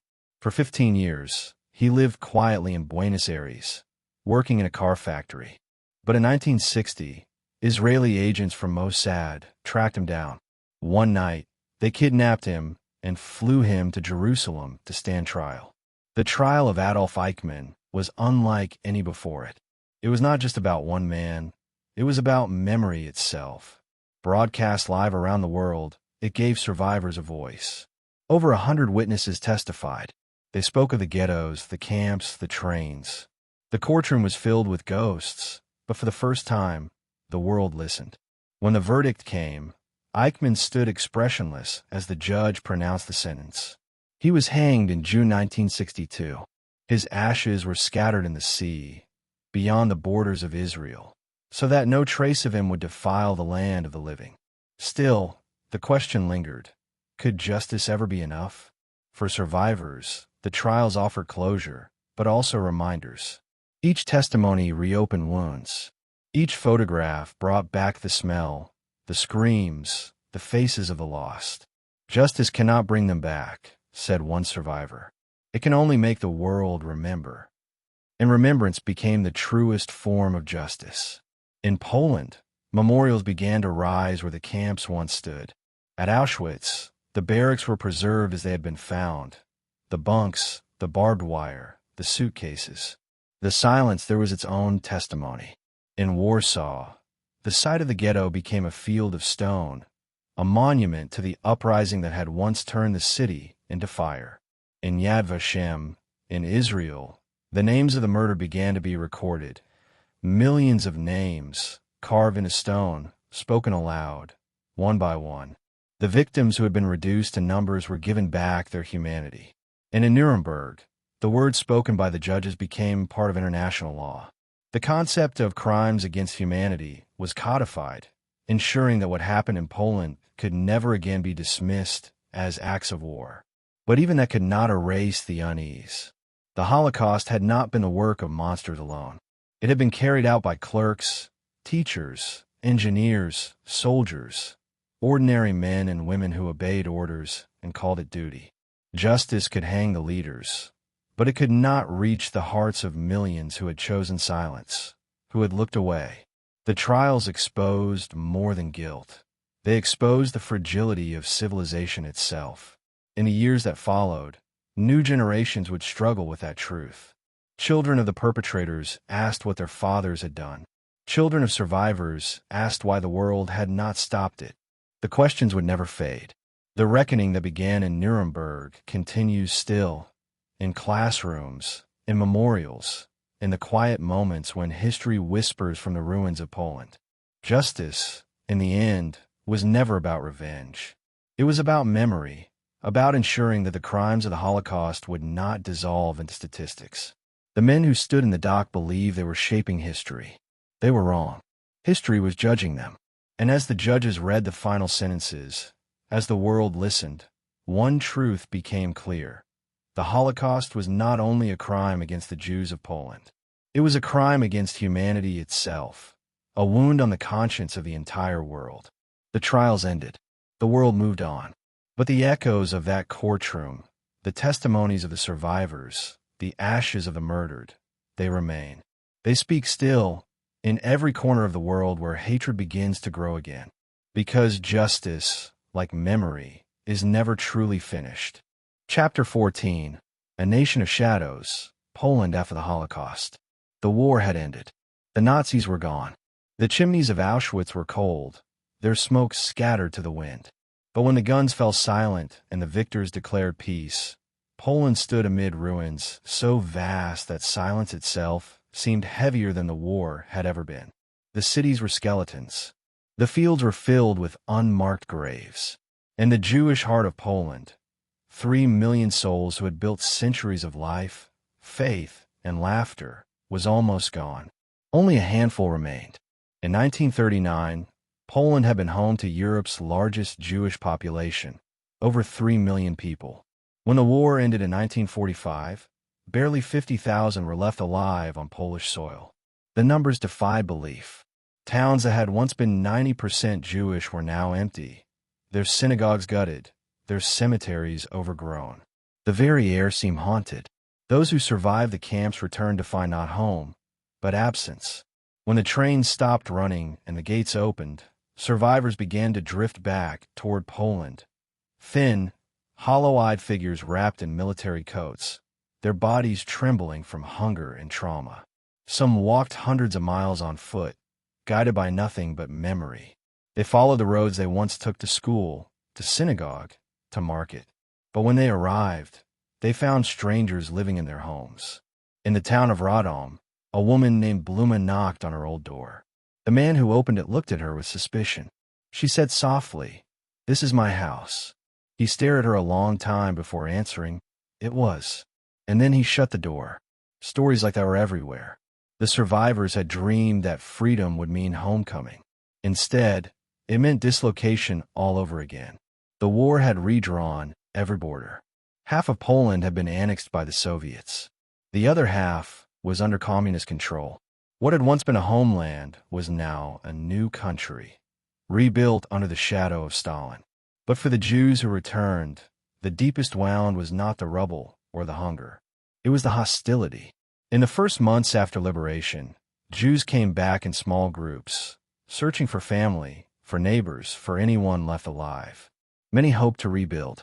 They reopened shops, gathered in prayer houses, tried to start again. But the reception they met was often bitter. Years of Nazi propaganda had poisoned minds, and some Poles saw the returning Jews as a threat, living reminders of guilt or competition for scarce resources. Rumors spread that the Jews were coming back to take revenge, that they wanted their houses, that they had gold buried under the floors. In the chaos of post-war Poland, rumor could kill, and it did. In July 1946, in the city of Kielce, one rumor lit the fuse. A Polish boy went missing. When he returned a day later, frightened and confused, he claimed he had been kidnapped by Jews and held in a basement. The accusation was false, but it didn't matter. Crowds gathered. Angry voices filled the streets. The police joined them. The mob stormed the local Jewish committee building, where refugees had gathered. By the time it ended, 42 Jews were dead, beaten, stabbed, shot. Survivors of Auschwitz and Treblinka, murdered again in their own country. The Kielce pogrom was not the first outbreak of post-war violence, but it was the most shocking. The world had barely finished counting the dead from the Holocaust, and already, Jews were being hunted again. For many survivors, that was the final betrayal. They had survived Hitler's Europe, only to find that home was no longer home. Trains began to fill again, not with deportations, but with departures. Jews fled Poland by the thousands, moving west into Germany, Austria, and Czechoslovakia. From there, they joined the Brecha, the escape movement, that smuggled them across borders toward the displaced persons camps in the American zone. They called it the Second Exodus. One survivor wrote, "I left Poland with my eyes open, and I never looked back. My country had become a cemetery." But even cemeteries were being erased. In the years after the war, as Poland rebuilt, many Jewish sites vanished under concrete and neglect. Synagogues were demolished for bricks. Gravestones were stolen for construction. The ruins of the ghettos were bulldozed and repaved. For a time, it seemed as though the Jewish past of Poland would disappear. Not by fire this time, but by forgetting. The new communist government, established under Soviet influence, spoke often of liberation and the people, but its official memory of the war was selective. The regime framed Nazi crimes as attacks on the Polish nation as a whole, downplaying the unique suffering of the Jews. The Holocaust was folded into the broader narrative of fascist oppression. Monuments to Polish victims of Nazism stood on the sites of Jewish death. The names, the Jewish names, were left off the plaques. For the few Jews who stayed, life became a balancing act between silence and survival. Some changed their names to sound more Polish. Others joined the Communist Party, hoping loyalty would shield them from anti-Semitism. A few tried to rebuild Jewish schools and cultural associations. In cities like Lodz and Wrocław, small Jewish communities re-emerged. They organized theaters, published Yiddish newspapers, held concerts. For a brief moment, It felt like rebirth might be possible. But the shadow of fear never left. By the early 1950s, Stalin's paranoia had reached Poland. Across Eastern Europe, Jews in high positions were accused of being Zionist conspirators. Show trials and purges swept through the communist ranks. In 1952, the Soviet Union itself executed leading Jewish intellectuals. The message was clear: Jewish identity was once again dangerous. When Stalin died in 1953, the persecutions eased, but the damage had been done. Many Jews in Poland began to dream of leaving again, not out of hatred for Poland, but out of exhaustion. They had run out of faith that their country could ever accept them fully. And yet, through all this, some stayed. They built schools for their children, held Sabbath dinners, and taught the next generation the words of prayers almost lost. In Warsaw, the Nozick Synagogue, the only one left standing, reopened for worship. Its walls still bore the scars of bullets, but its doors were open. Outside, the city rebuilt itself over the ruins of the ghetto. Where Naluki Street once ran, the beating heart of Jewish Warsaw, new Soviet-style apartments rose.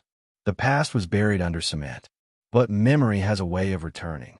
In 1967, the Six-Day War erupted in the Middle East. Israel's victory against its Arab neighbors sent shockwaves through the communist world.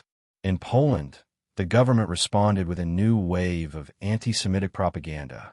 State newspapers accused Polish Jews of dual loyalty, of being agents of Zionism. Universities expelled Jewish students. Soldiers were dismissed from the army. Crowds chanted "Zionists to Israel" at rallies organized by the regime. The irony was cruel. The same country that had once condemned Nazi racism now used anti-Semitism for political gain. Between 1968 and 1970, nearly 20,000 Jews left Poland. Most went to Israel, Sweden, or the United States. For many, it was their second or even third exile. They left quietly, selling their possessions, carrying what little they could.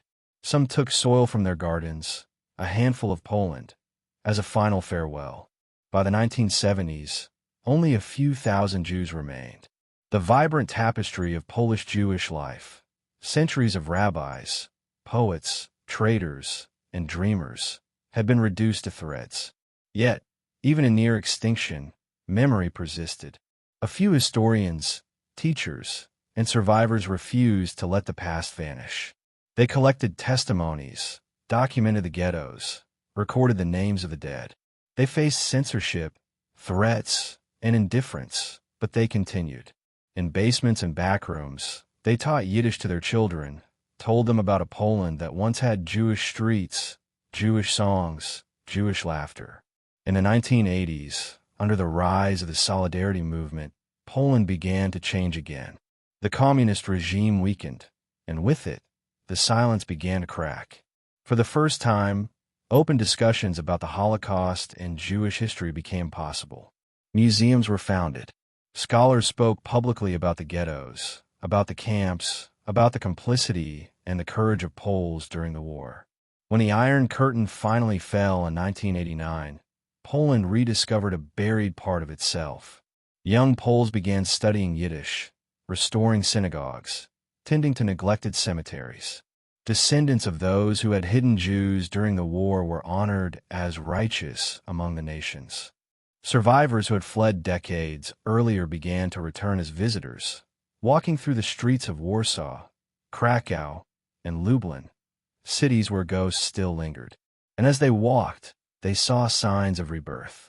In Krakow's Kazimierz district, where the old synagogues had once stood abandoned, Jewish culture festivals now filled the air with klezmer music. In Warsaw, the Pala Museum of the History of Polish Jews opened in 2014, a glass monument standing on the soil of the old ghetto, telling 1,000 years of shared history. For Poland, it was not just remembrance, it was reconciliation. The journey had been long, painful, and incomplete. There were still wounds that words could not heal, silences that lingered between generations. But slowly, the shadows began to lift. Today, when you walk through the streets of Warsaw, you can still trace the outline of the ghetto wall marked in bronze on the pavement. You can stand at Umschlagplatz, the deportation site, and read the names engraved in stone. You can visit Treblinka, where nothing remains but stones shaped like tombs for the towns that no longer exist. Each stone bears a name: Lodz, Radom, Kielce, Warsaw, not of individuals, but of communities, entire worlds.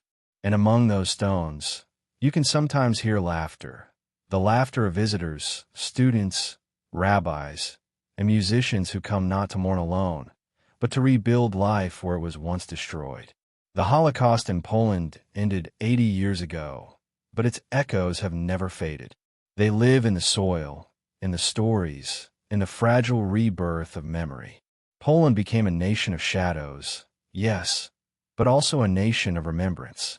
The Jews of Poland were nearly wiped out, but their spirit, their music, their faith, their resilience continues to haunt the land that once rejected them. And in that haunting, there is hope, because remembrance itself is resistance. Every candle lit in a Polish synagogue today, every Hebrew prayer whispered among the ruins, every child who learns the word Zakir, remember, is a victory. The Nazis wanted to erase them from history. The silence of post-war years tried to forget them. But memory endures. It always endures. Because even a nation of shadows carries the light of those who once lived there. Chapter 15. The Children of Ashes, Survival, Silence, and the Burden of Memory. The war ended, but for the children who walked out of its ruins, peace was not salvation. It was confusion. The guns were silent, but the world they returned to was one they no longer recognized. Parents were gone. Homes were gone. Even names were gone. For those who had survived the ghettos, the forests, the camps, or hidden in barns, convents, and orphanages, survival was just the beginning of another battle. To live when everything that gave life meaning had been destroyed. They were the children of ashes. Some had been born in the ghettos, others in hiding. Some had no memory of their parents, only the whispered stories of strangers. Many didn't even know they were Jewish. Their identities had been erased to save them. They were given Polish names, baptized, hidden among Catholic families.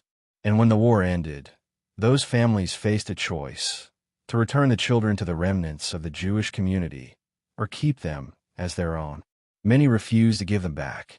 In the chaos of post-war Poland, a strange new conflict began, a quiet one, fought not with guns, but with papers, tears, and moral anguish. Jewish relief organizations like the Central Committee of Polish Jews began searching for hidden children. They sent emissaries across the countryside, knocking on doors, asking, "Do you have a Jewish child here?" Some were welcomed. Others were chased away. The rescuers, the Polish families, priests, and nuns who had hidden Jewish children during the Holocaust, had risked their lives to save them. But when the war ended, love had blurred the lines of duty. After years of raising these children, they could not let go. One story stands out, that of a boy named Roman. He had been 3 when his parents, desperate to save him, left him with a Catholic family in Lublin. They gave the woman a small bundle of money and a plea: "Keep him safe. If we don't return, he is yours." They never came back. When Jewish representatives found Roman after the war, he was 7. He wore a small cross and said his prayers before bed. When they told him he was Jewish, he cried and said, "No, I'm not. I'm Polish." His rescuer clutched him tightly and whispered, "He's my son now." The case went to court. The Jewish committee pleaded for his return, arguing that he had a right to his identity. The woman refused, saying she had loved him as her own. The judge ruled in her favor. Roman stayed. He grew up Catholic, served in the Polish army, and didn't learn the truth until decades later, when he was an old man. "I never stopped being that child," he said. "I lost 2 mothers in one war." Stories like Roman's were repeated thousands of times across Poland, Ukraine, and Hungary. Some children were reclaimed. Others were never found. Many grew up never knowing who they truly were. The Jewish organizations faced an impossible moral puzzle. What did justice mean for a child who had been saved by love? But the cost of their history. For many rescuers, returning the children felt like losing them again. For the Jewish survivors, each child represented a flicker of a vanished nation, a soul reclaimed from the abyss. The conflict reached its peak in the late 1940s, when the Catholic Church in Poland refused a hand over Jewish orphans baptized during the war. The Vatican itself intervened, issuing secret instructions that baptized children should not be returned to Jewish communities. The controversy spread to France and Italy, where similar cases unfolded. In some places, nuns hid the children again, this time from the very people trying to save them. In post-war Poland, this struggle over memory and belonging became a microcosm of the nation's trauma. The war had left not just bodies in its wake, but wounds of identity, people who no longer knew who they were. Some survivors searched for years. Mothers wandered through orphanages, showing faded photographs. "Have you seen this face?" they asked. Sometimes they found their children. More often, they did not. Those who did reunite faced a cruel paradox. The children they had saved no longer recognized them. A mother would arrive to claim her son, only to find a boy who called another woman mama. A father would come for his daughter, and she would scream, "You're not my father." Love, memory, and survival had become enemies. For the children who survived the camps, trauma was deeper still. In Auschwitz, Bergen-Belsen, Majdanek, children had been treated as experiments, as amusements, as victims of pure cruelty. Dr. Joseph Mengele, the angel of death, had used twins for his sadistic medical tests. Some children remembered his cold smile, his gloved hands, the click of his boots as he walked down the rows. After liberation, they were skeletal, diseased, mute. Psychologists who met them in displaced persons camps said their eyes were ancient. One child, no older than 8, drew a picture of chimney. When asked what it was, he said, "That's where my mother lives now." Organizations like the Red Cross and the Jewish Joint Distribution Committee began efforts to rehabilitate these children. They were fed, clothed, educated, but their scars went deeper than hunger. They had learned to be silent to survive. They flinched at footsteps, hid food under pillows, and cried when left alone. For many, the word childhood had no meaning. In the years that followed, survivors formed their own families, not through blood, but through shared loss. In displaced persons camps across Germany and Austria, they gathered to rebuild what had been destroyed. Weddings were held among the barracks. Babies were born. For the first time in years, the sound of crying was a blessing. But even those new beginnings carried the shadow of the past. Survivors called their newborns by the names of the dead, an act of remembrance and defiance. One mother named her daughter Chana, after her sister murdered in Treblinka. "I wanted her name to live again," she said, so that the Nazis could not finish their work. For the generation of children who grew up in the aftermath, the Holocaust was both history and inheritance. They carried their parents' nightmares, even if they didn't understand them. Many survivors could not speak of what they had seen. Silence became the language of survival. In Poland, silence was also political. Under the communist regime, the Holocaust was remembered only as part of the war against fascism. Jewish suffering was rarely named. In schools, textbooks spoke of Polish citizens killed by the Germans, erasing the word Jews. Survivors who tried to speak publicly about Auschwitz or Treblinka were told to stay quiet, that it was not helpful to separate Jewish pain from national pain. So they swallowed their memories. Some emigrated to Israel, where they were called Sheret Hapelta, the surviving remnant. There, among others who had endured the camps, they found a fragile sense of belonging. But even in the new state, they were haunted. In the early years, Israeli society valued the image of the strong, reborn Jew, the soldier, the pioneer. Survivors were often seen as ghosts from another world, their emaciated bodies a reminder of helplessness. For years, many did not speak. The silence stretched across oceans, across generations. It wasn't until the 1961 trial of Adolf Eichmann in Jerusalem that the world, and the survivors themselves, began to break that silence. For the first time, hundreds of witnesses stood before cameras and told their stories. Among them were Polish Jews who had seen the ghettos, the deportations, the camps. Their voices trembled, but their words shattered decades of repression. The children of survivors, the so-called second generation, grew up in the long echo of that silence. They often knew fragments, a tattoo on their mother's arm, a photograph hidden in a drawer, a name whispered in the night. But when they asked, their parents would turn away. "You're too young," they'd say, or, "It's better not to know." Yet the silence spoke louder than words. Many children of survivors grew up with inexplicable fears: fear of hunger, fear of strangers, fear of authority. Some hoarded food without knowing why. Others had recurring dreams of being chased, of hiding, of losing everyone they loved. They were haunted by memories that were not their own. Psychologists would later call it transgenerational trauma, the inheritance of grief. The Holocaust had carved itself not only into history, but into DNA, into behavior, into the way survivors raised their children. In Poland, this trauma was complicated by politics. The communist government's anti-Semitic campaign of 1968 drove another generation into exile. Doctors, teachers, engineers, their children torn again from their homeland. In countries like Sweden, Denmark, and the United States, they rebuilt their lives.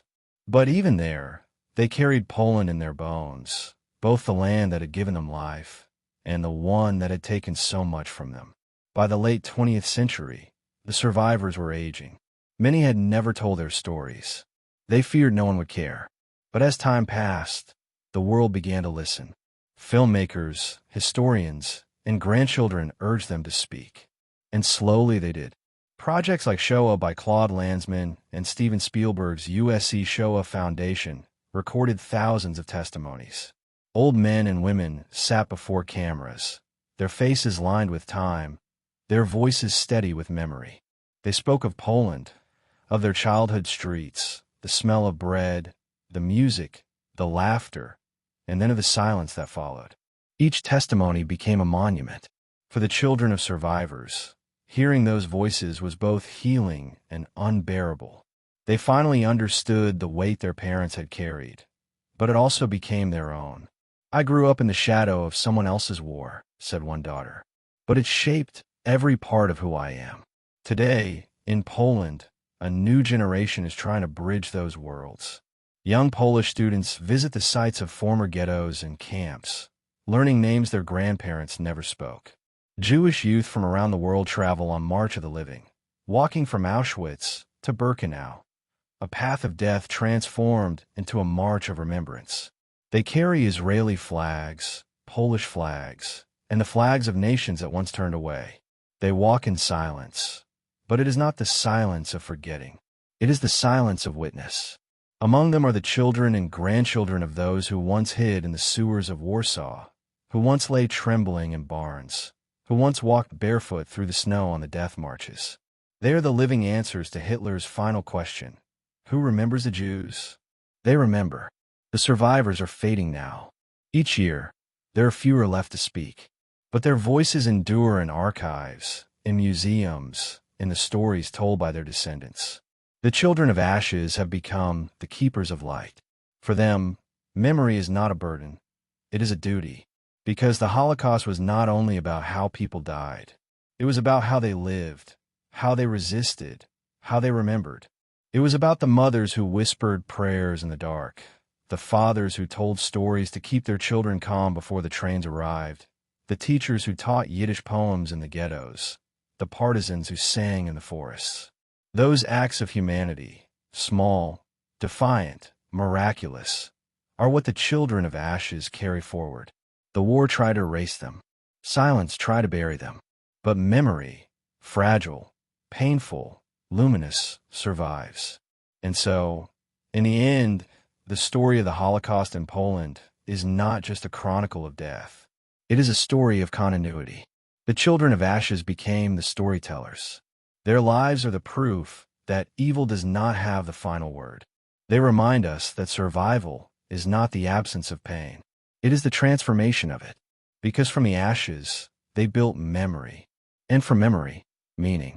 Chapter 16. The Ghosts of Memory. Poland's Reckoning with the Past.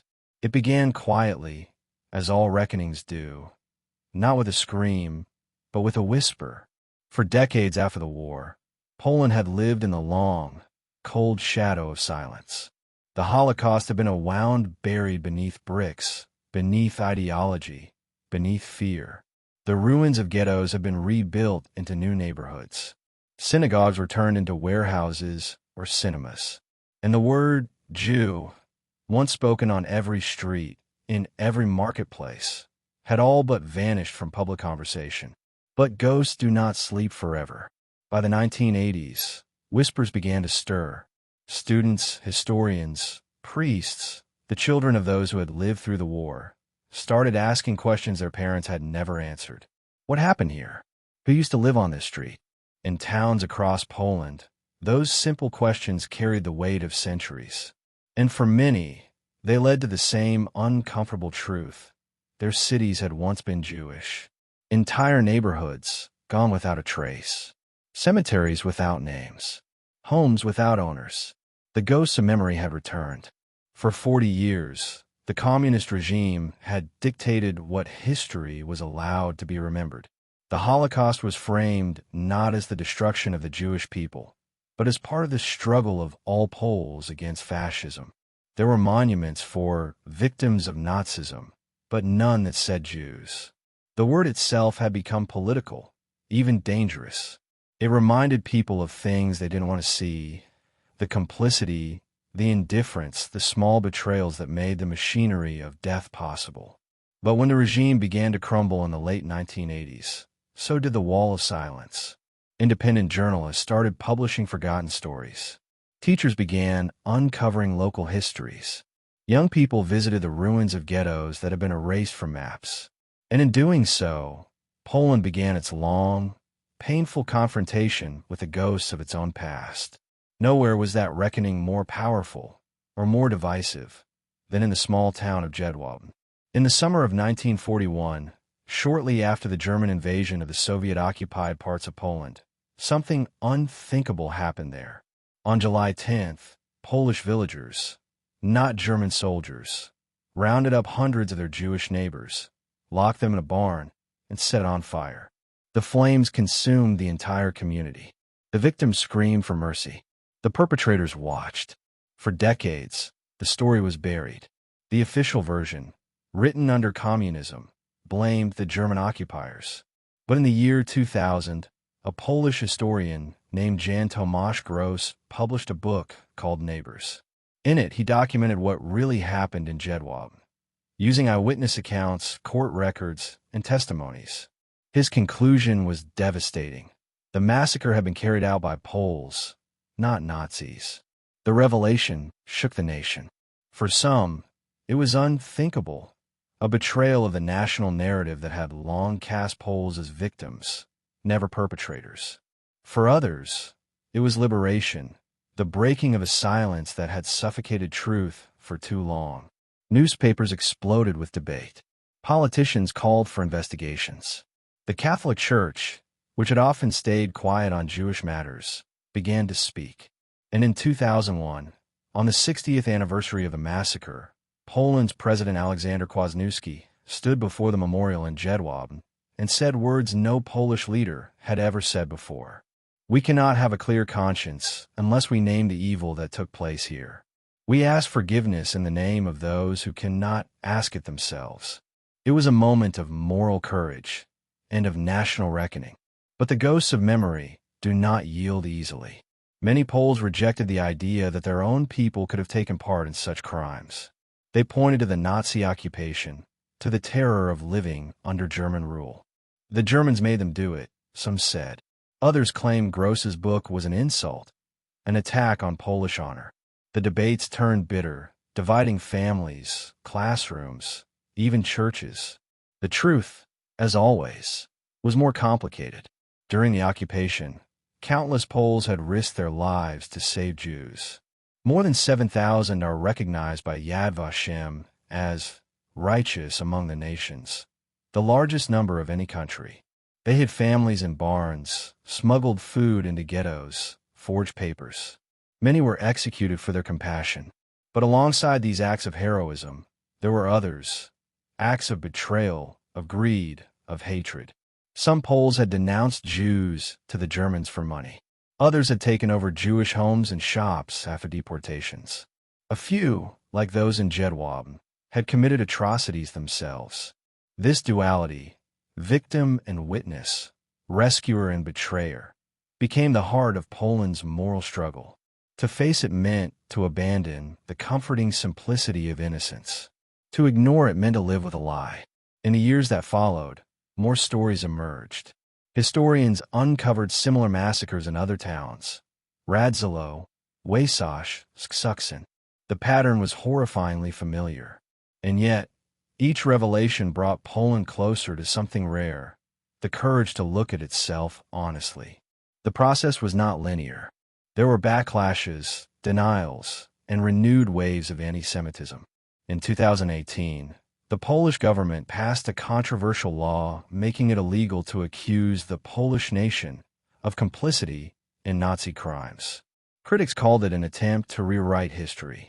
The law sparked outrage abroad, especially in Israel and the United States. Polish officials insisted they were defending national dignity. Historians argued they were silencing truth. The debate reignited old wounds between pride and guilt, between remembrance and denial. But beneath the noise, something deeper had already begun to change. Across Poland, young people continued to seek the truth their grandparents had buried. In schools, teachers introduced Holocaust education, showing documentaries, visiting memorials, and inviting survivors to speak. In small towns, volunteers cleaned up Jewish cemeteries long forgotten. University students formed organizations to restore synagogues, catalog archives, translate Yiddish inscriptions on gravestones. It was as if a new generation had inherited not the guilt of the past, but the responsibility to remember it. One of them, a teacher from Lublin, said, "I grew up never hearing the word Jew. Then one day I found an old photo in my attic, a wedding portrait, smiling faces, all Jewish. They had lived in my house.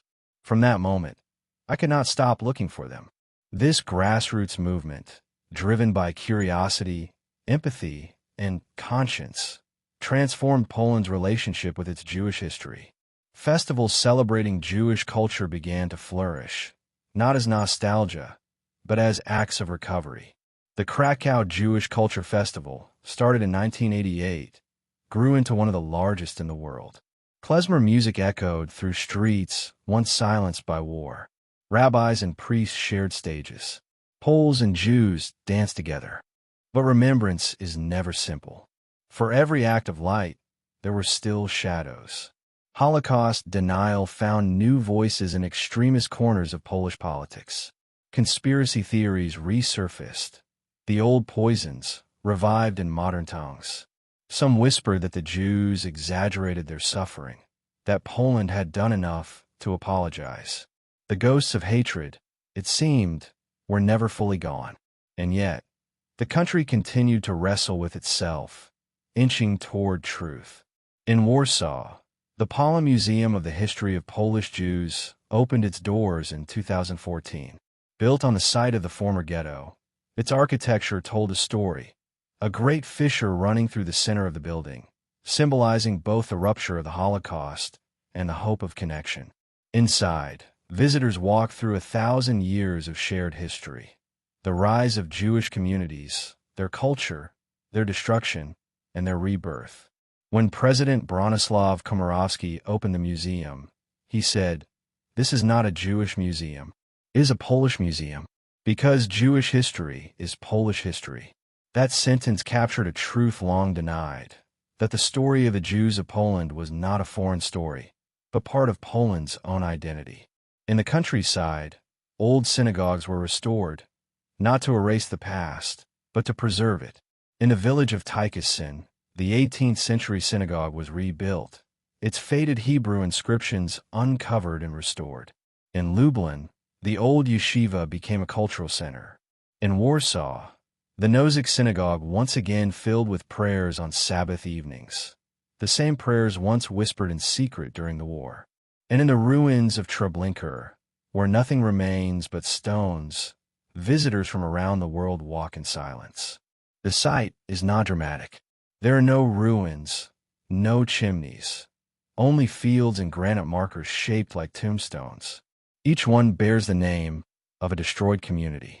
When the wind blows across them, it sounds almost like voices. For Poland, these places have become mirrors, reflecting not only what was lost, but what still endures. The reckoning is not over. It may never be. Every generation must decide anew how to face the ghosts of its past. Some will choose denial, others remembrance. But the fact that the conversation continues, that people still argue, write, debate, and weep over it, means that the silence has finally been broken. There are moments now, small, quiet ones, when reconciliation feels possible. When an old Polish man meets the children of Jews who once lived in his town and says, "I did not know, but now I do." When a class of teenagers stands in a cemetery, lighting candles for names they cannot pronounce. When an old rabbi returns to Poland and says a prayer in Hebrew, and his voice no longer echoes alone. In those moments, the ghosts are not angry. They are at peace. Poland's reckoning with the Holocaust is not a story of guilt or blame. It is a story of awakening. A nation once built on forgetting has learned that memory is not a threat, but a foundation. That to confront the darkness of one's history is not to hate one's country, but to honor its truth. For centuries, Jews called Poland Polin, a word that, in Hebrew, means both Poland and here you shall rest. According to legend, when the first Jews arrived, they heard a whisper from heaven telling them this land would be a safe haven. For hundreds of years it was. Then it became their grave. Now, perhaps, it can become their memory. In Warsaw, where the ghetto once stood, children play in parks built on ashes. But they also learn the names of the people who once lived there. They walk past plaques, monuments, and museums that speak the truth. And every year, on Yom HaShoah, Holocaust Remembrance Day, sirens wail across the city. For 1 minute, everything stops. Cars halt in the streets. Conversations pause. People bow their heads. The world stands still and listens. In that silence, the ghosts are not forgotten. They are finally heard. Poland will always be a land of graves, but it is also a land of memory. And memory, once awakened, does not die. The reckoning continues. Because a nation that faces its ghosts does not live in their shadow. It walks beside them, carrying both grief and gratitude, both darkness and light, into the future. Chapter 17. The Weight of Remembrance. The Holocaust Legacy in Modern Poland. In the quiet of modern Warsaw, where trams hum through glass towers and cafes fill the air with chatter, it is easy to forget that this ground once trembled with unspeakable suffering. Beneath the cobblestones, beneath the gleaming new facades, lie the bones of a vanished world. Every street in this city is layered with memory, some visible, some buried so deep that only silence remembers. Poland today is a nation of rebirth, yes, but also of ghosts. For even as life moves forward, the shadow of the Holocaust stretches across the present like an unhealed scar, not only in history books, but in hearts, in conversations, in the way people see themselves and the land they call home.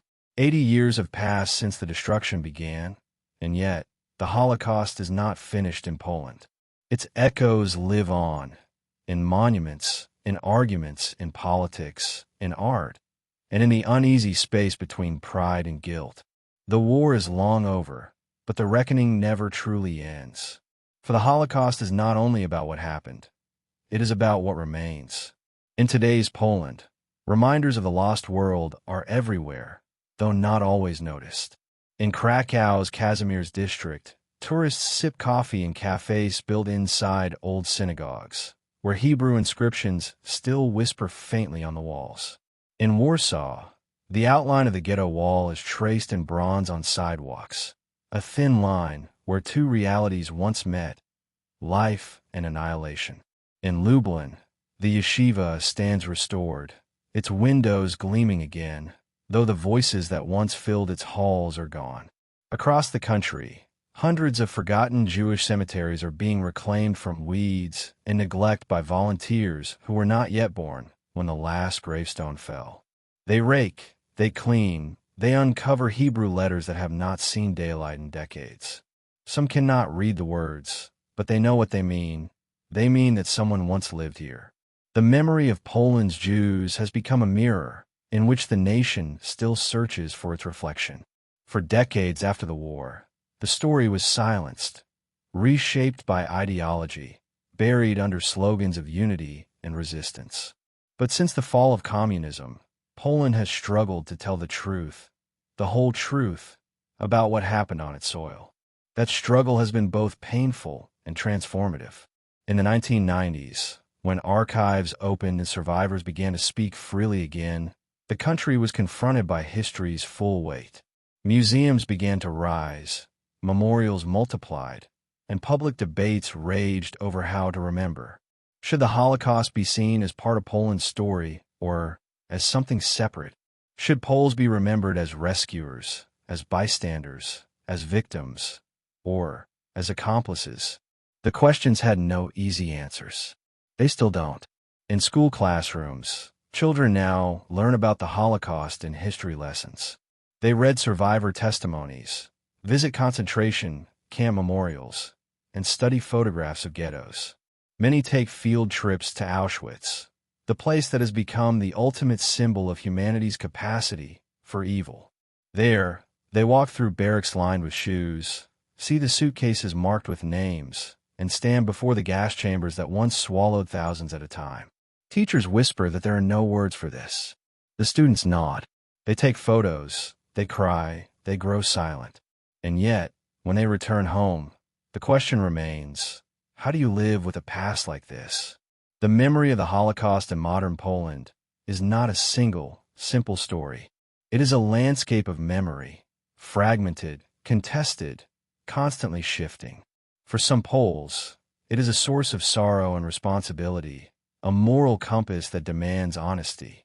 For others, it is an accusation, an open wound that feels like shame. National identity, pride, and grief collide here in ways few outsiders can understand. The wounds resurface whenever the past is debated. In 2018, the Polish parliament passed a law that criminalized public statements suggesting the Polish nation was complicit in Nazi crimes. The intention, officials said, was to protect Poland's honor from the phrase Polish death camps, a careless shorthand sometimes used in Western media to describe camps built by Germans on occupied Polish land. The anger was understandable, but the law unleashed a storm. Critics argued that it stifled open discussion and discouraged historical research. Survivors, scholars, and journalists warned that truth should never need protection by law. The debate grew bitter, exposing the tension that has haunted Poland for decades. The desire to be seen as a nation of victims and heroes, while fearing the darker truths that also live in its soil. And yet, while politicians argue, ordinary people continue to do the quiet work of remembrance. In small villages, teachers lead their students to abandoned cemeteries, showing them how to clean the stones, how to say Zakr, remember. In the city of Auschwitz, the Polish name for Auschwitz, a small museum called the Jewish Center stands beside the camp gates. Its purpose is not to speak of death, but of life, to remind visitors that before Auschwitz became a symbol of horror, it was home to a thriving Jewish community. The center's curator often says, the Holocaust did not begin in Auschwitz. It began when people stopped seeing their neighbors as human. For some Poles, rediscovering this buried Jewish history has become a mission. A woman in Tarnow organizes tours that trace the Jewish heritage of her town. A group of university students in Białystok spend their summers documenting the locations of former ghettos. In Siedlow, A retired teacher has spent 30 years restoring a synagogue with his own hands. He is not Jewish. He says, "It doesn't matter. They were part of us." In Warsaw, every April, the city commemorates the anniversary of the 1943 Ghetto Uprising. Thousands gather in the streets. They lay daffodils at the monuments, yellow like the stars the Jews once wore, symbols reclaimed as flowers of courage. Survivors stand beside teenagers and soldiers, their voices blending into a single vow: never again. Sirens wail across the city, and for a minute, time stops. The world listens to the silence of memory. But remembrance in Poland is not only about ceremonies. It is a constant negotiation between what is remembered and what is forgotten, between the weight of history and the will to live freely again. The Holocaust is present in art, literature, and film, but also in everyday gestures, in the discomfort that lingers when someone mentions the word Jew at a family table, or when an old neighbor remembers a story they once swore they'd never tell. In Polish literature, the ghosts of the Holocaust walk quietly. Writers like Hanna Krall, Tadeusz Borowski, and Czesław Miłosz try to capture what it meant to live after Auschwitz, to carry the burden of witness in a world eager to move on. Krall once wrote, "We are a country of survivors who do not know how to speak to the dead." That sentence still rings true. For in Poland, to speak of the Holocaust is to speak of absence, an absence so vast that even language trembles before it. And yet, not all is sorrow. Out of the ruins, something remarkable has emerged, a slow, fragile revival of Jewish life in Poland. In Kraków, a rabbi walks through the old synagogue on Friday evenings, lighting candles again for the first time in 70 years. In Warsaw, Jewish schools have reopened, and young families teach their children Hebrew. Festivals of Jewish culture draw thousands, both Jews and non-Jews, celebrating not only tragedy, but resilience, the songs, the food, the joy of a world that once seemed lost forever. For some, this revival is symbolic, a way to fill the silence with meaning. For others, it is personal. Children and grandchildren of survivors who fled Poland decades ago are returning, not to reclaim land or property, but to reconnect with roots. They walk through towns their ancestors fled, searching for names on tombstones, touching walls that survived the fire. A woman from Chicago, the granddaughter of a Warsaw tailor, kneels at the ruins of a tenement and whispers, "I made it back." Another man, from Tel Aviv, says he feels the ground of Poland under his feet like a heartbeat, painful but alive. But for every act of remembrance, there are still shadows. Anti-Semitism, though weaker than before, has not disappeared. Sometimes it surfaces in political rhetoric, in online hate, in whispered jokes that echo too easily the lies of the past. The ghosts of old hatred still linger, waiting for moments of fear to rise again. Yet now, there are also voices that answer them: teachers, priests, activists, who refuse to let the darkness speak unchecked. The conversation itself, once forbidden, is now the country's greatest act of courage. The Holocaust legacy in modern Poland is not just about history. It is about identity. What does it mean to be Polish in a nation built on both heroism and silence? How do you love your country while facing the truth of its past? These are not questions with neat answers. They are the heartbeat of a living conscience. And perhaps that is what true remembrance requires. Not pride, not guilt, but the willingness to look and not look away. In recent years, Polish filmmakers and artists have turned again to the Holocaust, not as a distant tragedy, but as part of their own inheritance. Films like Ida, Aftermath, and The Zone of Interest explore the moral weight of memory, how the past shapes the present even when we try to forget it. Their characters are not heroes or villains, but ordinary people caught in the gravity of what happened here. Through them, Poland continues to speak with its ghosts, not to exorcise them, but to understand them. Because to remember the Holocaust in Poland is not just to mourn the dead. It is to ask, what does it mean to be human? What does it mean to stand by, to resist, to rebuild. Each generation must answer those questions anew. The survivors are nearly gone now. Their voices fade with each passing year. But they have left behind their testimonies, their words carved into film, ink, and memory. In classrooms, Polish students listen to those voices, some weeping quietly, some staring wide-eyed, realizing for the first time that the story they're hearing did not happen in another world. It happened right here in their towns, on their streets, under their feet. In that realization lies hope.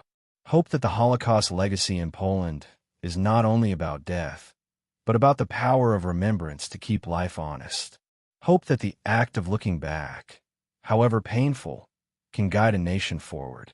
Hope that, even after everything, the soil of Poland can hold both tragedy and tenderness in the same breath. The Holocaust tore apart the Jewish soul of Poland. But today, in the spaces between ruins and rebirth, something sacred endures. The synagogues, the cemeteries, the old streets, they're not just relics. They are reminders that humanity's greatest sin was not only killing, but forgetting. And that redemption, if it exists at all, begins with memory. When the sun sets over modern Warsaw, its light falls on skyscrapers and memorial stones alike. It glints off the plaques marking where people once lived, where they were taken, where they vanished. The city hums with life again, cafes, laughter, trains. But beneath it all, there is still that whisper, the same whisper that has haunted this land for generations. Remember us. And Poland does. Sometimes imperfectly, sometimes defensively, sometimes painfully. But still, it remembers. Because the past is not a burden to be cast away. It is a responsibility. The Holocaust legacy in Poland is not measured by guilt, but by awareness. The awareness that memory itself is sacred, that silence is dangerous, and that forgetting is never freedom. 80 years later, the ashes have settled, but the questions remain. And perhaps that is how it should be. Because as long as the questions remain, the world will still be listening. And in that listening, there is life. Chapter 18, Never Again. The Enduring Lessons of the Holocaust in Poland. There is a certain stillness that hangs over Poland at dawn. In places where millions once perished, the fog settles over empty fields, and the only sound is the wind brushing through the grass. At Treblinka, there are no ruins, no chimneys, no walls. Only stones, thousands of stones rising from the earth like silent witnesses. Each one bears the name of a town that no longer exists. Lodz, Lublin, Kraków, Warsaw, names that once meant life now stand for absence. It is here, among the silence of these stones, that the story of the Holocaust does not end. It continues, not in the flames of history, but in the conscience of humanity. More than 8 decades have passed since the Holocaust began, and yet it still feels close, a shadow that stretches across generations, a lesson written not in ink but in ash. For Poland, the Holocaust is not a closed chapter. It is a mirror that reflects what happens when hatred becomes law, when prejudice becomes routine, when silence becomes complicity. And as the last survivors fade from this world, the weight of remembrance now falls on those who never lived through it, the living custodians of memory. To walk through modern Poland is to walk through layers of time. Every brick, every tree, every road holds a story. In the cities rebuilt from rubble, Warsaw, Kraków, Lublin, the ghosts of the lost world still linger. They exist in the whispers of cobblestone alleys, in the faint outlines of Hebrew letters on the walls, in the names carved into memorials that seem to multiply each year. Yet amid the grief, something extraordinary has emerged, a nation wrestling, evolving, learning, striving to ensure that the words "never again" are not just a phrase, but a promise. The Holocaust in Poland was more than an event. It was a rupture in civilization, a shattering of the moral order so profound that even now, the world struggles to comprehend it. Over 6 million Polish citizens died during the Second World War, half of them Jewish. Entire towns vanished. Cultures that had thrived for centuries were wiped away in a few years. The enormity of that loss cannot be measured by numbers. It can only be felt in the void that remains. The question, then, is not only how to remember, but how to live after such a catastrophe. For decades after the war, that question was buried under politics and pain. Under communism, the story of the Holocaust was stripped of its Jewish identity. The victims became citizens, the killers fascists, and the memory of Jewish suffering was folded into a broader narrative of national tragedy. Only in the 1990s, after the fall of the Iron Curtain, did Poland truly begin to confront the full horror of what had happened on its soil. That confrontation was neither easy nor comfortable. It meant reopening wounds long scabbed over by fear. It meant asking impossible questions. How could it happen here? What did our parents see? What did they do? As the old regime faded, the survivors' voices returned. Some spoke publicly for the first time in decades, their words raw with memory. Others had spent years in silence, afraid that no one wanted to listen. Now, they found a world ready to hear them, or at least trying to. In classrooms, in documentaries, in churches and synagogues, they told their stories, of trains that never stopped, of nights lit by fire, of faces pressed against barbed wire. They spoke not only for the dead, but for the living, as warnings, as pleas, as testaments. In the decades since, Poland has transformed remembrance into something both deeply national and profoundly universal. Memorials have risen where the Nazis once built their death camps. The Auschwitz-Birkenau State Museum, created by Polish survivors in 1947, remains the most powerful symbol of that effort. Every year, millions of visitors walk beneath its gate, where the words, "Arbeit macht frei," still mock the sky. They see the barracks, the shoes, the piles of hair, the tiny suitcases marked with names. They see the traces of a machine built for death. But amid the horror, they also encounter something else, the determination of a nation to remember, to bear witness, and to ensure that this history is not forgotten. Yet remembrance alone is not enough. The true legacy of the Holocaust lies not in the preservation of its ruins, but in the preservation of its moral lessons. Every generation must decide how to interpret them and how to act upon them. The survivors often said that their suffering would mean nothing if humanity failed to learn. And so the question remains, have we? The Holocaust taught the world that evil does not begin with violence. It begins with words, small words, whispered in cafes and shouted in streets, printed in newspapers and posted on walls. It begins with prejudice disguised as patriotism, with mockery, with fear of difference. In the years leading up to the war, hatred was not a secret in Poland or in Germany or anywhere else in Europe. It was tolerated, normalized, woven into everyday life. People looked away, and that silence, multiplied by millions, became the foundation on which genocide was built. The lesson, then, is not only about remembering what happened. It is about recognizing what could happen again. History does not repeat itself, but it rhymes, in moments of division, in waves of nationalism, in the scapegoating of the vulnerable. When political leaders twist truth into propaganda, when neighbors turn against neighbors, when empathy is replaced by ideology, the seeds of atrocity are planted once more. In modern Poland, these warnings carry particular resonance. The country stands at a crossroads between memory and identity. On one hand, there is pride in its role as a nation that suffered under both Nazi and Soviet tyranny, a victim of totalitarianism. On the other, there is the undeniable truth that some Poles betrayed their Jewish neighbors, participated in pogroms, or took what the dead left behind. Both truths coexist, uneasily, within the national conscience. To deny either would be to falsify history. To accept both is to embrace maturity, to see humanity in all its contradictions. The younger generation, raised in freedom, is leading that journey. Students organize cleanups of Jewish cemeteries, stage theatrical performances about the Warsaw Ghetto, and participate in programs that pair them with Holocaust survivors for conversations that bridge decades. For them, the Holocaust is not an abstract event. It is a challenge to build a Poland where remembrance is not an obligation, but a shared value. They understand that memory, if it is to survive, must be renewed. It must belong to those who never saw the flames. And so, each spring, thousands of young people from around the world march from Auschwitz to Birkenau, retracing the path of death as a statement of life. The event is called the March of the Living. They walk in silence, holding flags, photographs, and the names of the lost. Survivors walk beside them, old men and women with numbers tattooed on their arms, guiding children who carry smartphones and water bottles.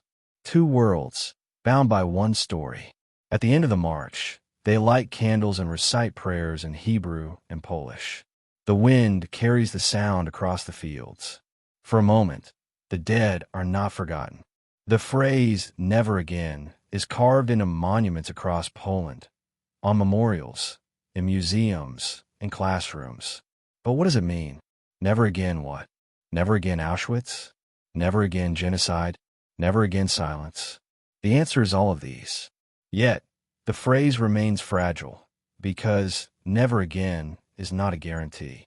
It is a choice, one that must be made every day.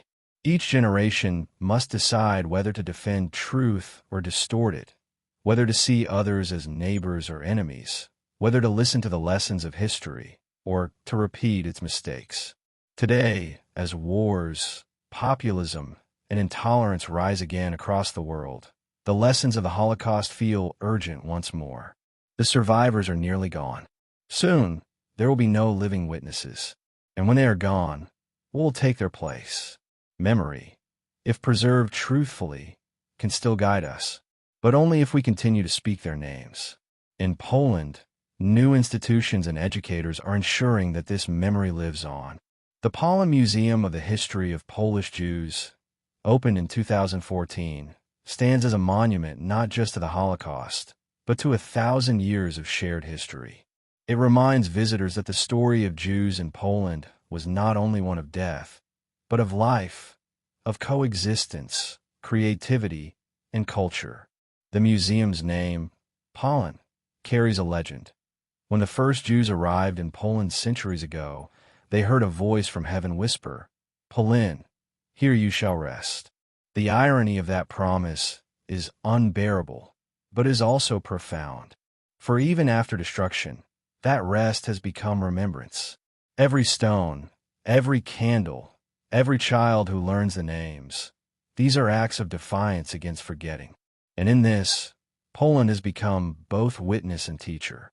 Its landscape, soaked with blood, has been transformed into one of the world's greatest classrooms. Millions come here each year, not to accuse, not to absolve, but to understand. To stand on this soil is to confront what happens when humanity loses its way, and to realize that it can happen again, anywhere. The enduring lesson of the Holocaust is not about Jews alone. It is about all people, about how easily societies can crumble when morality yields to fear. It teaches that civilization is fragile, that progress is reversible, that evil is often banal. It warns that democracy is not self-sustaining, that freedom requires memory, vigilance, and empathy. And so, the weight of remembrance is heavy, but necessary. It presses on the conscience like gravity, pulling each generation back toward the truth. The Holocaust cannot be undone, but it can still teach, if we listen. In modern Poland, remembrance has become both a moral duty and a cultural inheritance. Every year on January 27th, the anniversary of Auschwitz's liberation, the world gathers to mark International Holocaust Remembrance Day. Candles are lit, speeches are made, and survivors tell their stories once more. In Warsaw, the president lays wreaths at the ghetto memorial. In schools, children watch documentaries, recite poems, and stand for a minute of silence. The words "never again" echo across the airwaves. But the true test of those words comes not in ceremony, but in action, in how societies treat their minorities, they're refugees, they're vulnerable. The Holocaust teaches not only how people died, but how they were abandoned before they died. In the end, remembrance is not about guilt. It is about responsibility. The responsibility to see, to act, to care. To remember that every genocide begins with indifference, and that even silence can be a weapon. As night falls over Poland, the memorials glow softly in the dark. In Treblinka, stones gleam under the moonlight. In Warsaw, the Pala Museum stands illuminated like a beacon. In Kraków, candles flicker in the windows of Kazimierz, where the songs of the past mingle with the laughter of the living. The ghosts are still here, but they are no longer alone. They walk beside those who remember, those who refuse to let them vanish again. Because remembrance is not only about the dead, it is about the living, about how we choose to walk forward, carrying the memory of those who cannot. And so, as the wind moves through the fields of Poland, through the forests where bones still rest beneath the soil, through the streets rebuilt on ashes, the land itself seems to whisper to the world, do not forget. The Holocaust in Poland ended in 1945, but its lessons will never end. They live in the soil, in the names, in the silence that still speaks louder than words. For as long as we remember, truly remember, the victims are not lost. They are warning us. They are teaching us. They are still here. And in that act of remembering, humanity redeems itself. Not completely, not perfectly, but enough to prove that memory, like life, can outlast even the darkest night. The Holocaust was not only the story of how millions died. It is the story of how the world must live. Never again is not the past plea. It is the present's command.